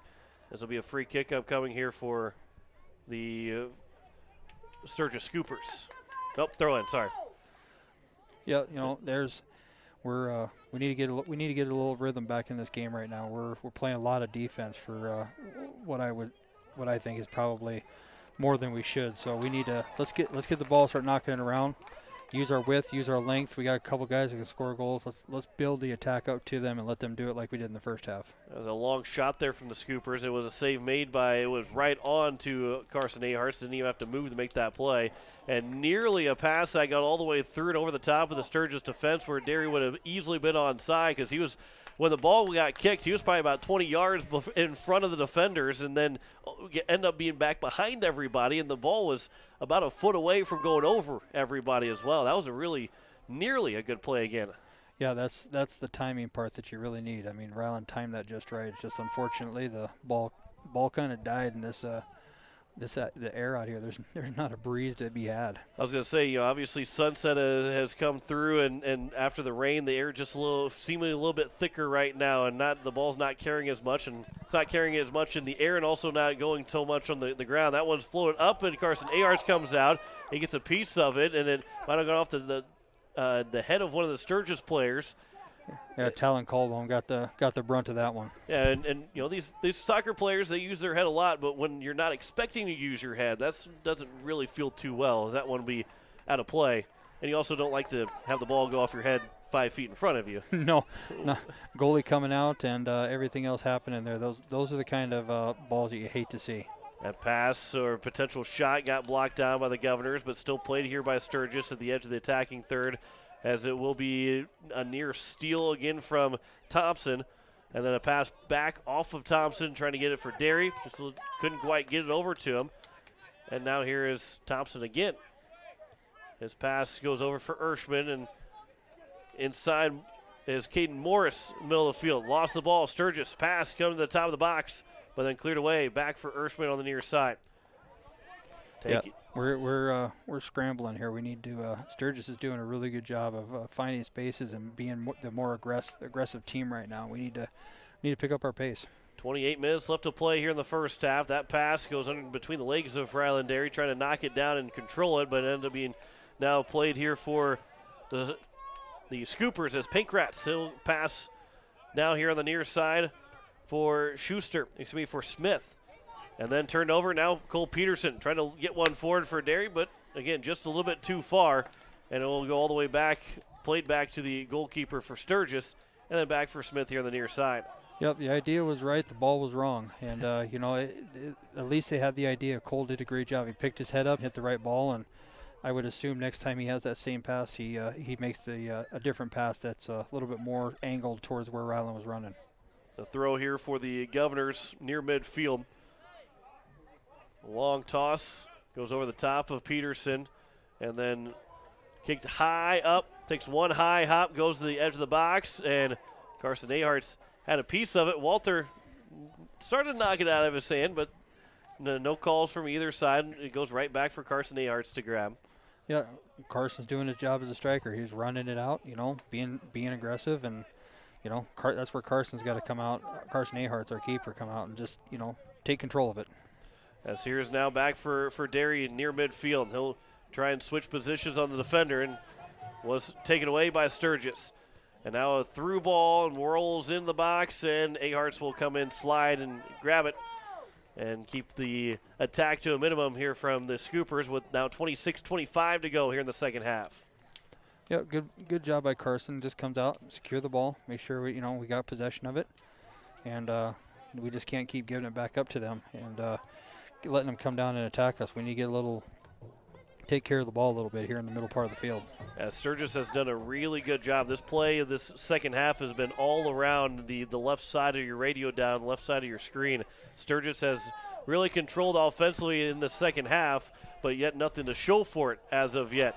Peterson tried to wait for the ball to get to him, and then it'll be taken away by Sturgis. Nearly might have got away with a little bit of a nudge on that ball as well, as now the Governors will clear it all the way down and it'll roll its way out to the sideline and just barely out for a now throw here for... The one time the ball rolls and it finally rolls all the way out. Right. As here is now again for the Scoopers. That one was nearly taken away from number 28, Schuster. Back towards midfield. Now here's Smith again on the near side. Yep, Caden Morris just making sure, hey, make it simple, play in front of them, keep the ball in front of you. As that one, again, will now be taken away by the Pierre Governors. Derry trying to get it up for Peterson. Peterson still has possession on the far side. Trying to lead one forward for Derry, again out by the far sideline. Derry will play it back, still with possession of it. Then it goes out of play off of Sturgis, so it'll be a throw here for the Governors. Yep, and that was not a bad idea. He didn't have the numbers. Let's pull it back. Let's bring our numbers in, and here we are now. We've got 5 guys up into the attack, and that's what we need.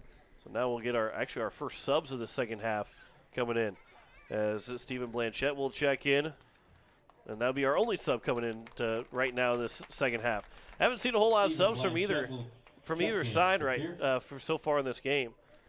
No, it hasn't. I mean, there was a flurry of them there latter part of the first half. Otherwise, it's been pretty tight. Both coaches are deciding to ride with what's out there on the field right now. There's a long stretch pass here. It will go towards the corner of the far side box on the left side of your screen, and it will be cleared away by the Pierre Governors again. Again, what they had in the first half, they had a lot of patience to the Governors, and not that they become impatient. As that cross comes to the top of the box, here's Walter. His pass goes back, and then a potential look about 10 yards outside the box, but the Scoopers didn't take the shot attempt, and now the Governors will have possession again. Pierre was very patient when they had that to 1-2-0 lead, and not that they've become impatient. They just haven't controlled the ball as much. And credit to Sturgis for maybe changing things up and finding a way to possess the ball a little bit more. But the Governors were really good about using the entire field to pass the ball away, and we have not seen that so far in the second half from the Governors. No, we haven't, and this is an interesting spot right here. That's a area for a free kick that you don't like to see very often.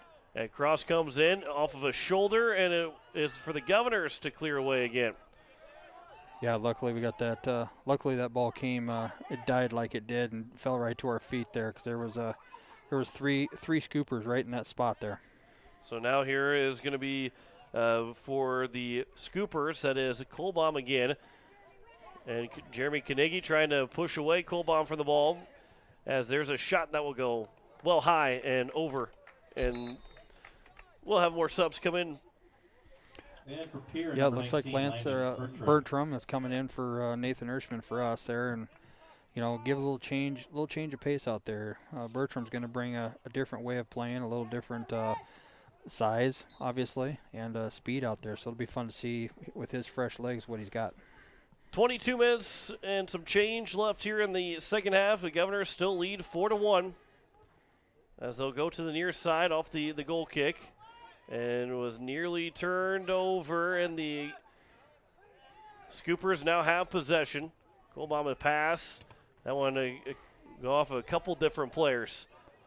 As Bertram will get it over, now near side. Pushed off the ball was Thompson. Kohlbaum had it momentarily, as it will go back now for the Scoopers again.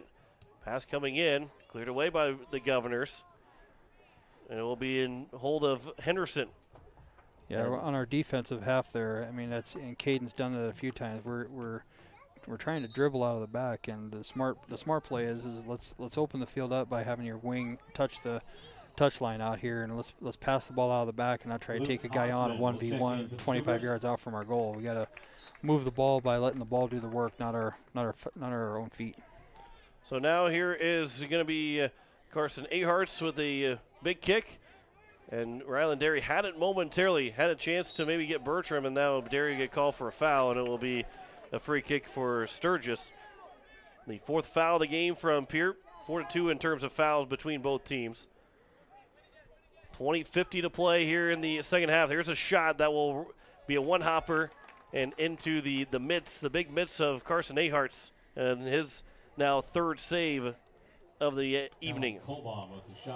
Yeah, and that's not Talon's power foot with his left foot, but it was still on frame. And the dangerous thing about this ground out here, and I walked out there in the field before the game, there's a lot of patches out there. That ball could take a wicked bounce, and I hope for our sake it doesn't do that.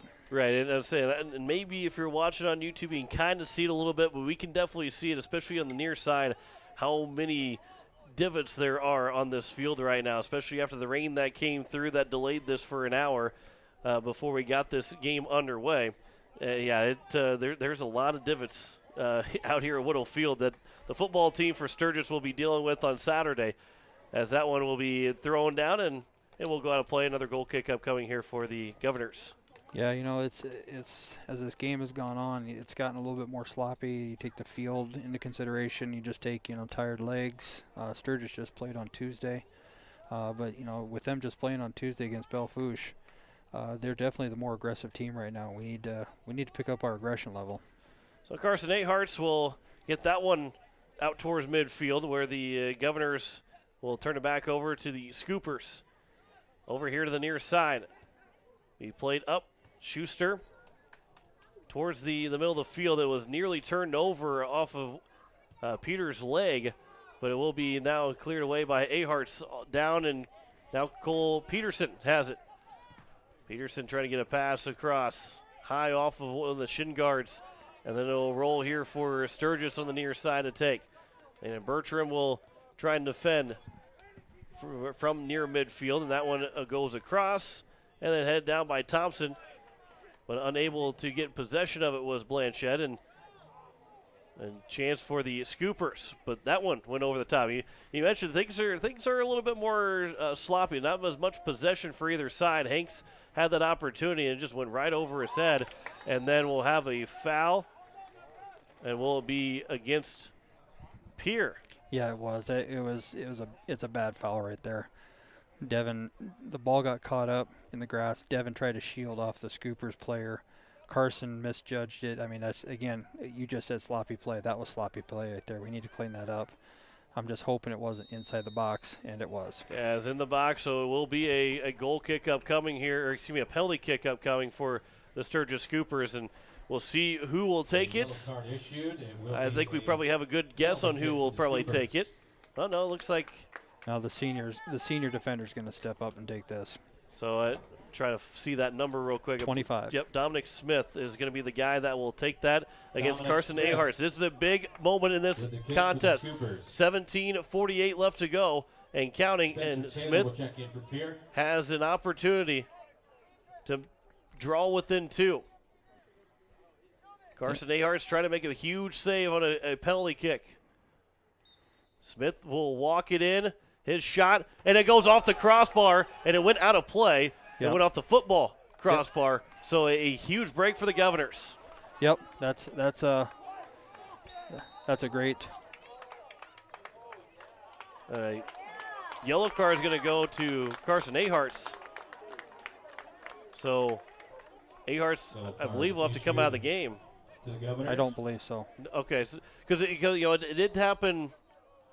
Back in against the Roosevelt goalie ended up having a yellow card, and they took him out for a couple minutes and brought him right back in.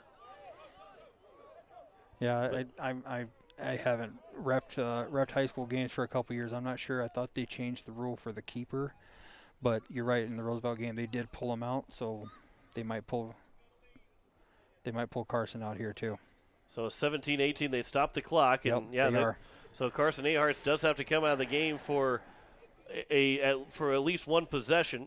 Yeah, luckily we got another number one keeper on the field right now.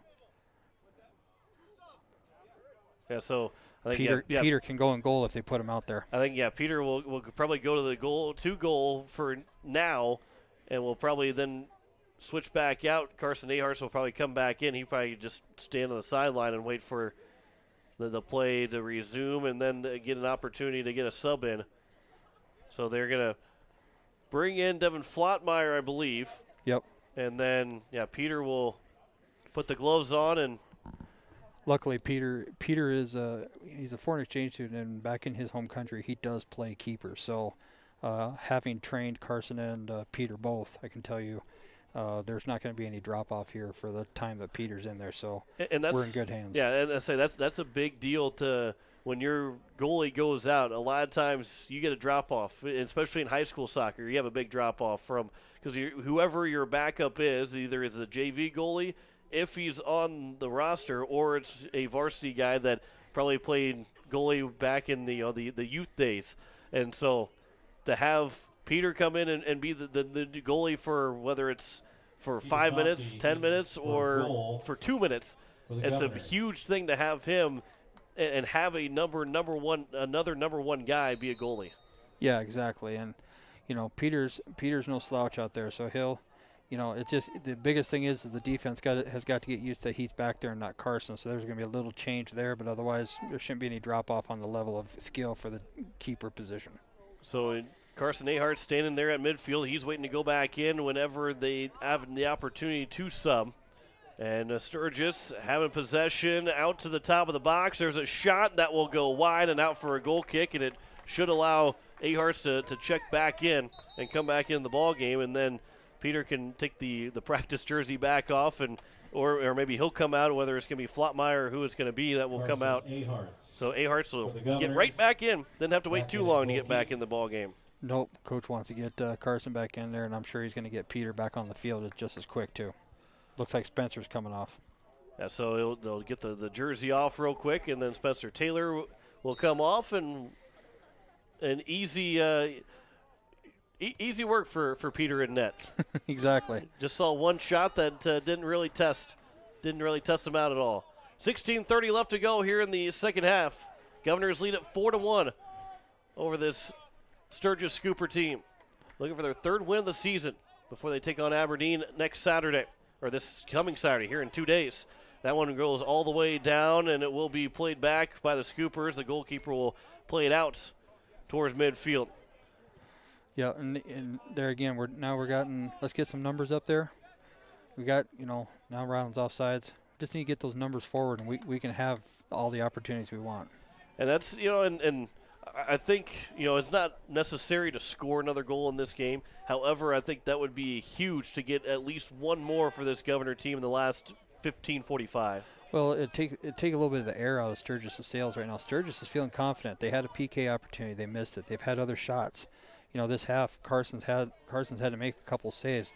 Their keeper hasn't barely touched the ball, so there's a little bit of a momentum that would come with a shot or a goal, and that right now, that's kind of what we need. We need to put them under pressure a little bit. Yeah, Pierce just had one shot attempt in this second half. You look at the shots right now, 13-6 in favor of the Sturgis Scoopers, although it is a 4-1 lead for a period. You think about the shot differential, and now here's Logan Bertram trying to get one forward, but it will go off of his foot. It will be now a throw for Sturgis, and we will have a couple subs coming in for the Scoopers. But in the Scooper lineup, you look at the shot differential, and it's 13-6 in favor of 13-7 in favor of the Sturgis Scoopers. You wouldn't think it would be a 4-1 advantage for Pierre. No, luckily we came out like ball of fire, and Sturgis has kind of settled into the game, and we've turned frantic, and that's with a 4-1 lead. There's no reason for us to be frantic, and this right now is a good opportunity for our boys to learn how to play with the lead, play with that advantage. So as Peterson lost the ball, it'll be played back a couple of times off of Pierre Governors, rolls all the way for Aharts to grab, and it will be because Pierre never had possession, and it went from a Sturgis Cooper player. That's why he was able to grab that ball, correct? Yeah, okay. Jeremy headed it back to him. And as long as he heads it back to him, doesn't use his leg or his foot, he's good. Okay. Glad to have you on the broadcast, Chris, being able to give me that information. The advantage is played here for Sturgis. It wasn't going to be a foul call, but Sturgis had the advantage. They played it, and there was no stoppage for a foul, as now Aharts will play back. And so that time with, I believe it was Thompson that laid it back off the foot of him to Aharts. That's why. Okay. Yep. Learning something new about soccer as we go along. I appreciate the knowledge, as here's a chance. Misplayed by Sturgis. Coming in, there's going to be a tackle, a card upcoming, a yellow card here against the Scoopers. And what really stopped a huge momentum and a huge break for the Governors. They have a big free kick upcoming as the clock will stop at 13:15. It hasn't stopped yet. Oh, okay, it's still rolling, but and now they Smith in for the Scoopers. will stop the clock at 13:09. He wants it back at 13:20. And that's an interesting foul right there. As a referee, the referee chose to give him a yellow card very easily in a lot of games. There's a thing called dog-so, and referees have to make that judgment. Dog-so, denying of a goal-scoring opportunity. And that was Stephen Blanchette breaking away, and he was behind the rest of the defenders, and that defender tackled him from behind. A lot of referees in that situation might give a red card instead of a yellow because of that. This referee chose to give a yellow card, so we'll see if we can take advantage of it now. Do you think the score goes in the factors of maybe this decision or maybe other decision? The score comes into a factor. It shouldn't, but you never say never. As that one was hit high, and it is good. 3 points on the board for the Pierre Governors for the football team. that one just a bit high, and it will be a goal kick here for Sturgis. Well, I'm thinking Ryland Derry wound up to kick that from the 30-yard line on this football field, and I think he thought he was kicking it from the 50. Right.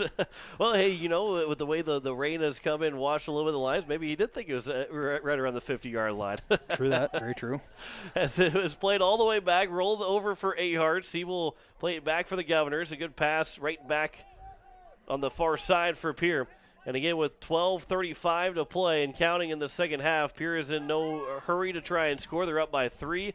Sturgis has to be the one to try and score 3 times in the next 12 minutes to finish with a tie. If not, try and maybe get a win. But it's going to take a lot for this Scooper team to make a comeback. Pierre's on their way for their 3rd win, but they've just got to finish this off now here in the last 12 minutes. Right, and again, that's the experience I was talking about earlier. The Pierre team over the last many years, we haven't had the opportunities to play with games with a lot of leads. So a lot of these players, this is a great learning opportunity. Learn how to play with that lead, play with the confidence, play with like you were at 0-0, as we always say as coaches.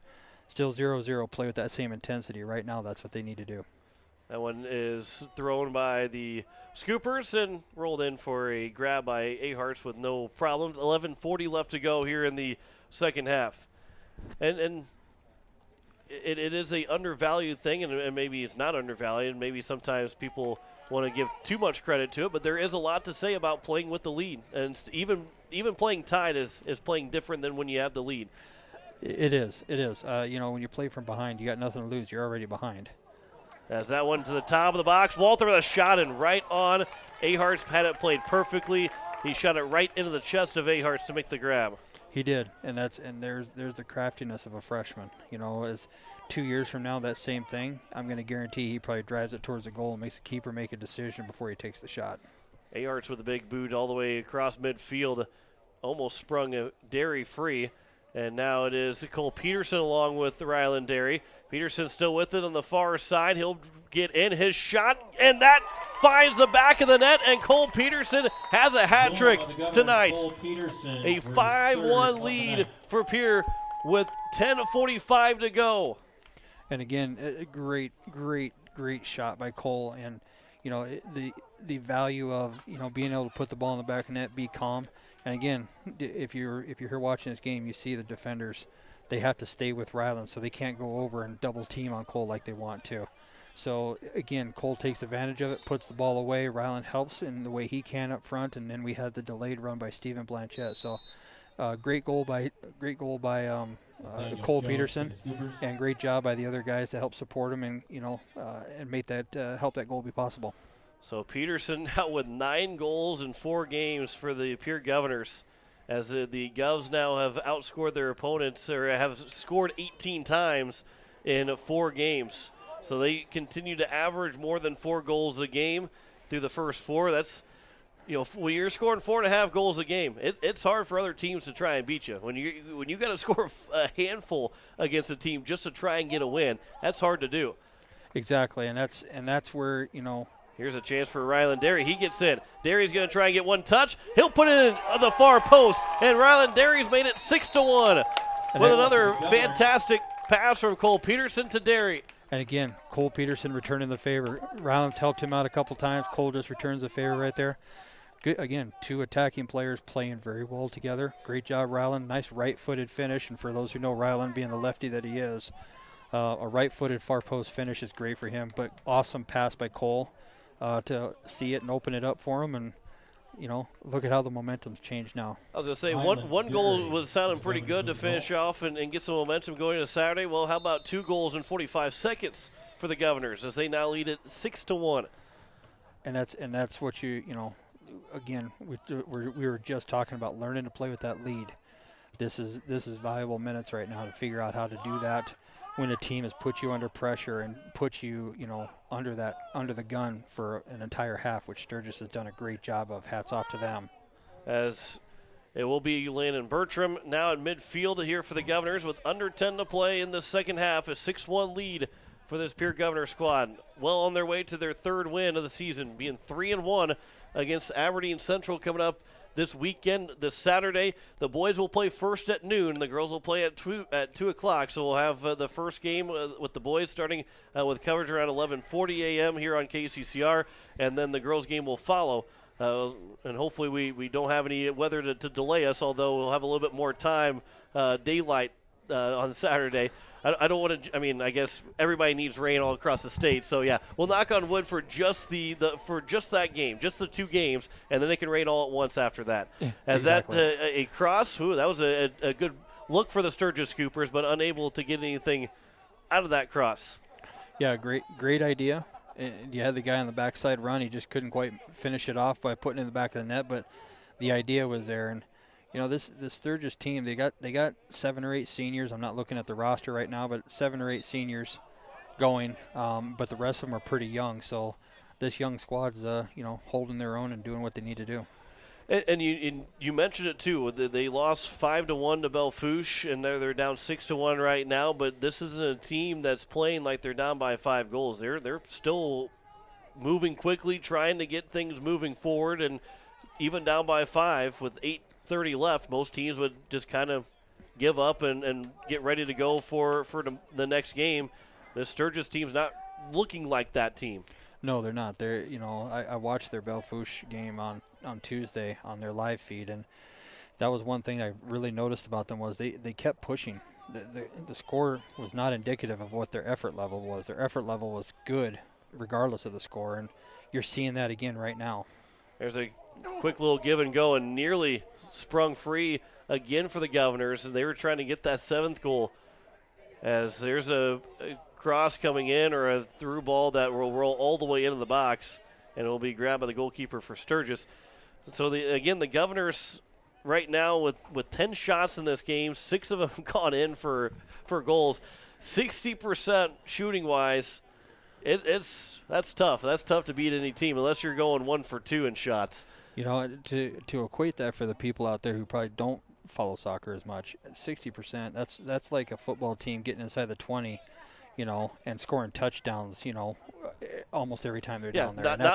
Not field goals, touchdowns. Right. That's hard to do. Yeah, and that's. I mean, you're probably batting. I mean, it's probably batting 600 in baseball. The percentage that you have right now is just an insane number to have in a game that you've been outshot, and you're still winning by 5 goals. Yeah, outshot. And in the second half, I hate to say it, but in the second half, Sturgis has had a lot of the run of play, and just in the last 5 minutes here, all of a sudden, we're deciding we need to finish this game as a team, and that's great to see. We just need to. Old coach I used to work with used to say, we need to put more than a few minutes at a time together to win a half. We need to put several few-minute periods together, and that's the one thing we need to see. Bertram will steal the ball away as he'll try and get free, but it will be played back to the goalkeeper. That was a good play there from Landon Bertram. Yeah, great effort. I applaud effort like that. I mean, that's the kind of stuff you want to see. Landon's another first-year player out there. He's working hard. He's got an idea. Hey, I can get in there and maybe try to get a goal myself, and he worked hard for that shot. There's a shot from the Governors that went well high. 6 minutes to play here in the second half. The Governors lead 6-1 over the Sturgis Scoopers. Again, Saturday they will take on Aberdeen Central, and we'll have that game starting with coverage at 11:40. The boys will play first at 12, and the girls game will follow at 2 o'clock.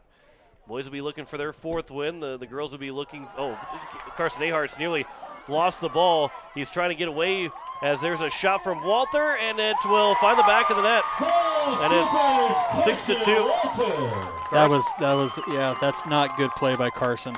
I think he tried to make a different decision with it the last second, and ended up being for Carson Walter to take that one in and score off of Carson Ahart's, and it's now 6-2. Yeah, that right there is, Carson just needs to play the ball back out. We'll check in for the Scoopers. So 5:34 left to go. Walter gets a little bit of a gift there from the Pierre Governors. It's not going to hurt in this game, but and and it might be it's a good learning experience for Carson Aharts, but also if it's going to happen, you like that it happens when you're up by 5 instead of maybe in a tie ball game somewhere down the road this season. Right, and that's exactly right. I mean, if he's going to make the mistake, let's make the mistake here. But it's only good if he learns from it. There's a long shot there from Pierre, and we'll stop play. The clock didn't get started, so they'll take some time off of it.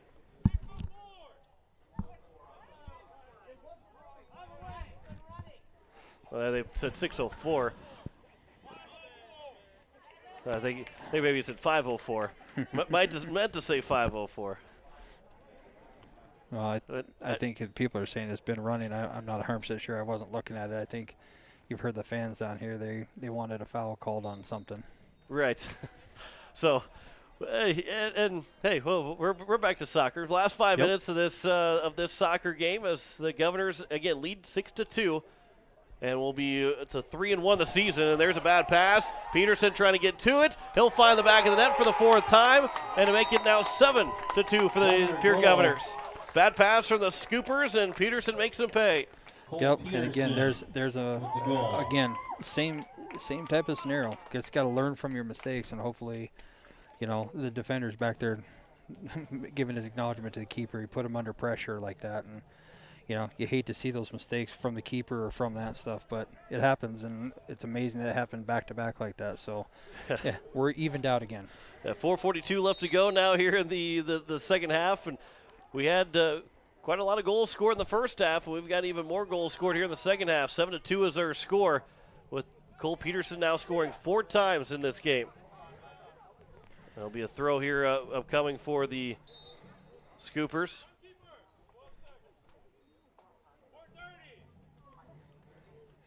I will knock it down to 4:30. Yeah, I'm not 100% sure what keeps going on here with the clock, but the referee's obviously getting irritated by it. Yes, it will be here for the Governors off the throw. And now here's an opportunity as moving in is Peter over across, comes inside the front of the nets. Shot that gets blocked down. Still a chance for Bertram. And Bertram trying to get free. He still has it. Trying to go around for defenders, but can't get a shot away. It'll end up falling over. He's still trying to play it forward, and it'll finally go out, and it will be a throw here for the Scoopers. Well, I'll tell you what, that kid really was working hard. He wanted a goal bad, and he was doing everything he could against those 4 guys. So now 3:50 left to go here in this second half, as it's going to be taken away again by Peterson. And Peterson goes off of one of the Sturgis players, and a rare corner kick for the Governors. A rare corner kick in the second half for either team. This is the first corner I believe we've had in the second half. I agree. And I think this is only the third or maybe 4th corner for Pierre. Yeah, you're right on it. Third corner kick upcoming, and that one was a good right in front of the net, but unable to be played by Pierre, cleared away by Sturgis. As it will go out of play off of Pierre. A throw upcoming for Sturgis. 3:10 left to go and counting here in the second half. It turned into a later night than what we were expecting with an hour delay with the weather, but the Governors, they wasted no time to get things moving, scoring the first goal of the game 1 minute in, as that one will roll into the box, and Carson Aharts is there to grab it. With 2:50 left to go here in the second half. But the Governors took a 4-1 lead at the break and have scored 3 times here in the second half. A 7-2 lead right now for the Governors. Peterson with 4 of the 7 goals. Yeah, it's been sloppy the second half, but it's been good enough to get us get us the win. And a lot of times good teams have to grind, and right now they've been grinding. They're doing well at it. That one will be cleared by Sturgis. It goes out for a throw near the corner, but another good play here from Pierre. Just maybe trying to tack on one more in the last 2:10. Yep, and right now they're just, guys are getting excited. Hey, we scored a couple goals. Let's score a couple more. That pass goes across, comes in front, and then it was missed. Didn't get all of it, and it will be a ball that wasn't going to go on net, but ended up being picked up as Peter had the opportunity. He thought maybe he was going to have a chance to get his first one. First goal on American soil. It'd be be fun to see Peter get a goal, as maybe that engine's not going to turn off quite yet. Peter still got it. He's trying. He's definitely working hard for it. As they'll play it back, and now the Governors again over on the far side. Try and get a cross coming in, and it'll be cleared off of Sturgis, but it goes out for another corner. The fourth one here for the Governors in this game, and with less than 90 seconds left to go, the Governors are on their way for their third win. There's a shot and a save made. Came from just outside the box, or at the corner of the box. And again, the 13th shot, and just that goes as the first save, according to my stats, the first save for Sturgis. Everything is either missed or gone in the back of the net for Pierre. Under a minute left to go. Good play there from Caden Thompson. Nice slide tackle and take control of the ball. Pass for Blanchette. He'll lose the ball at midfield. And boy, this, and Chris, you're talking about it, how this was a second half that Sturgis was dominating for probably the first 25 minutes or so. And then all of a sudden it just turned around and Pierre took over and scored 3 out of the 4 goals in this second half and made you kind of think the other way around. But this was a half that was dominated by Sturgis, as Bertram just trying to get in but unable to. Will be another corner upcoming in the last 20 seconds, and we'll see if Pierre even gets the corner away. Yeah, I'm guessing they're not going to hurry to take this. The way Ryland's walking over to it, they're just going to let it clock out. Yeah, with 10 seconds left to go, Ryland's walking over there, and the Pierre Governors behind Nicole Peterson scoring 4 times. We'll have one last chance coming in, and it will go out, and it will be the end of the soccer game, and the Pierre Governors win it 7-2. We'll step aside for 2 minutes, come back and wrap it up from Sturgis. You're listening to Pierre Governors Soccer here on KCCR and on YouTube at KCCR Sports. When you're in the need for high-quality replacement auto parts, look no further than Zander Auto Parts and Machine Shop in Pierre. Zanders has been servicing the Pierre area for over 40 years. Their professional parts techs can get you the part you need and get you back on the road. Stop by Zander Auto Parts and Machine Shop at 500 West Sioux in Pierre or call 224-9221. Zanders, your source for domestic and foreign auto parts and accessories. Go Govs! This is Art from East Pierre Landscape and Garden Center. Did you know we are open 7 days a week? We're your shopping destination rather than simply a producer of nursery plants. We know what plants work in the area and offer high-quality landscape design services, plant materials, handmade outdoor crafts, and high-quality garden art. Let us make your yard and garden one to remember. East Pierre Landscape and Garden Center, east on Highway 34, north of Farm Island in Pierre. Dakota Sprinkler and Landscaping is who you should call as we enter the fall season. They can make sure your lawn makes it through the tough South Dakota winters. They can help with the fall cleanup, winterize that sprinkler system so that it can be ready to go in the spring. And once the snow starts to fly, they can help with that too. Dakota Sprinkler and Landscaping, helping customers year-round. Call Dakota Sprinkler and Landscaping, 280-4440. Insurance. We all need it to protect our homes, health, businesses, and belongings. But having adequate coverage is just the beginning. You also need the support of professionals who stand by your side to protect what's important to you. Fisher Rounds & Associates combines the coverage you want with the commitment you need. Fisher Rounds & Associates. At your service, at your side. With offices in Pierre, Mitchell, Watertown, Sioux Falls, and Rapid City. As we welcome you back here to Sturgis, as Chris Derry, John Winkler alongside Chris Derry, as we wrap things up here. We'll wrap things up here rather shortly, as we have had a later night than expected, but a 7-2 win for the Pierre Governors. Cole Peterson with 4 goals, Ershman with a goal, along with Browers. And then also you had Ryland Derry score as well for the Govs to score those 7 goals and beat the Sturgis Scoopers 7-2. Chris, that was a good first half for Pierre. Mm-hmm. Maybe not so much at the start of the second half for Pierre, but to finish outscoring the Sturgis 3-1. You love how this offense continues to impress you every single night. Yeah, I mean, it's nice to have you've got the imagination and the skill and the creativity with Ryland in the middle there, and you've got the finishing and the speed and the aggressiveness of Cole, and together that makes a makes a heck of a tandem. And then you've got guys that are filling in. I mean, you got Browers who's coming. You got Blanchette. You've got Urshman. You've got, I mean, there at the end of the game, you had Bertram who was getting up there, and Peter. You've got guys who are excited to go score goals, and that's great.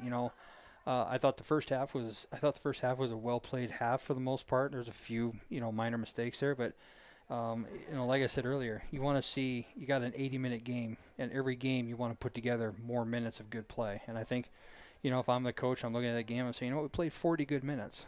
Next game, let's play 50 good minutes. And, you got Aberdeen coming up. You're going to need to play 50 to 60 good minutes to compete with Aberdeen. Yeah, and then that game will be on Saturday at 12 o'clock Central Time. We'll have a kickoff of the boys' game. We'll start coverage at 11:40 here on KCCR and on YouTube at KCCR Sports.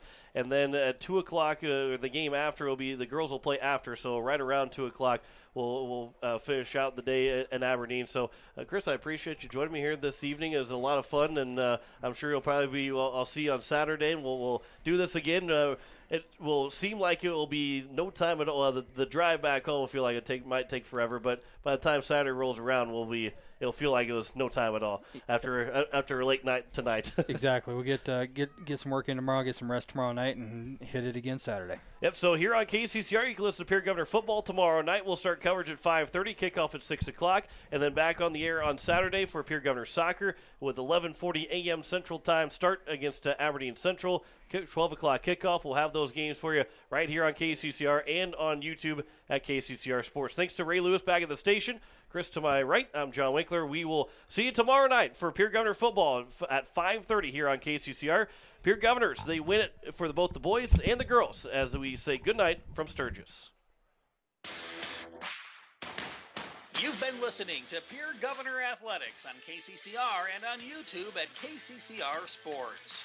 Pierre Governor Athletics is brought to you by Avera St. Mary's, Sander Auto Parts, Bank West, Weather All Roofing, Faith Lutheran Church, Billion Financial, The Clubhouse Inn and Suites, Fording Electric, Slumberland, Kruger Contracting, B&B Equipment, Bridget M. Photography, Sioux Nation, Edward Jones Financial, First Dakota National Bank, Gales Gas, Service Master, Gateway Ford, Lincoln, and Toyota, Purist Foods, Kathy Sunshine Properties, All Pro Towing, Pierre Dental Clinic, Olson Plumbing, Lamb Motors, Midwest Cooperative, the May Adam Law Firm, Oahe Federal Credit Union, the Association of Weed and Pest, Fisher Rounds, Shane's Pharmacy, Todd's Electric,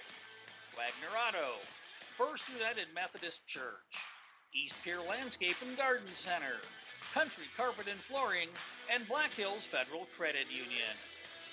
Join us all season on your home for Pierre Governor Athletics, KCCR, and on YouTube at KCCR Sports. This has been a special presentation of Riverfront Broadcasting Sports, Central South Dakota's sports leader.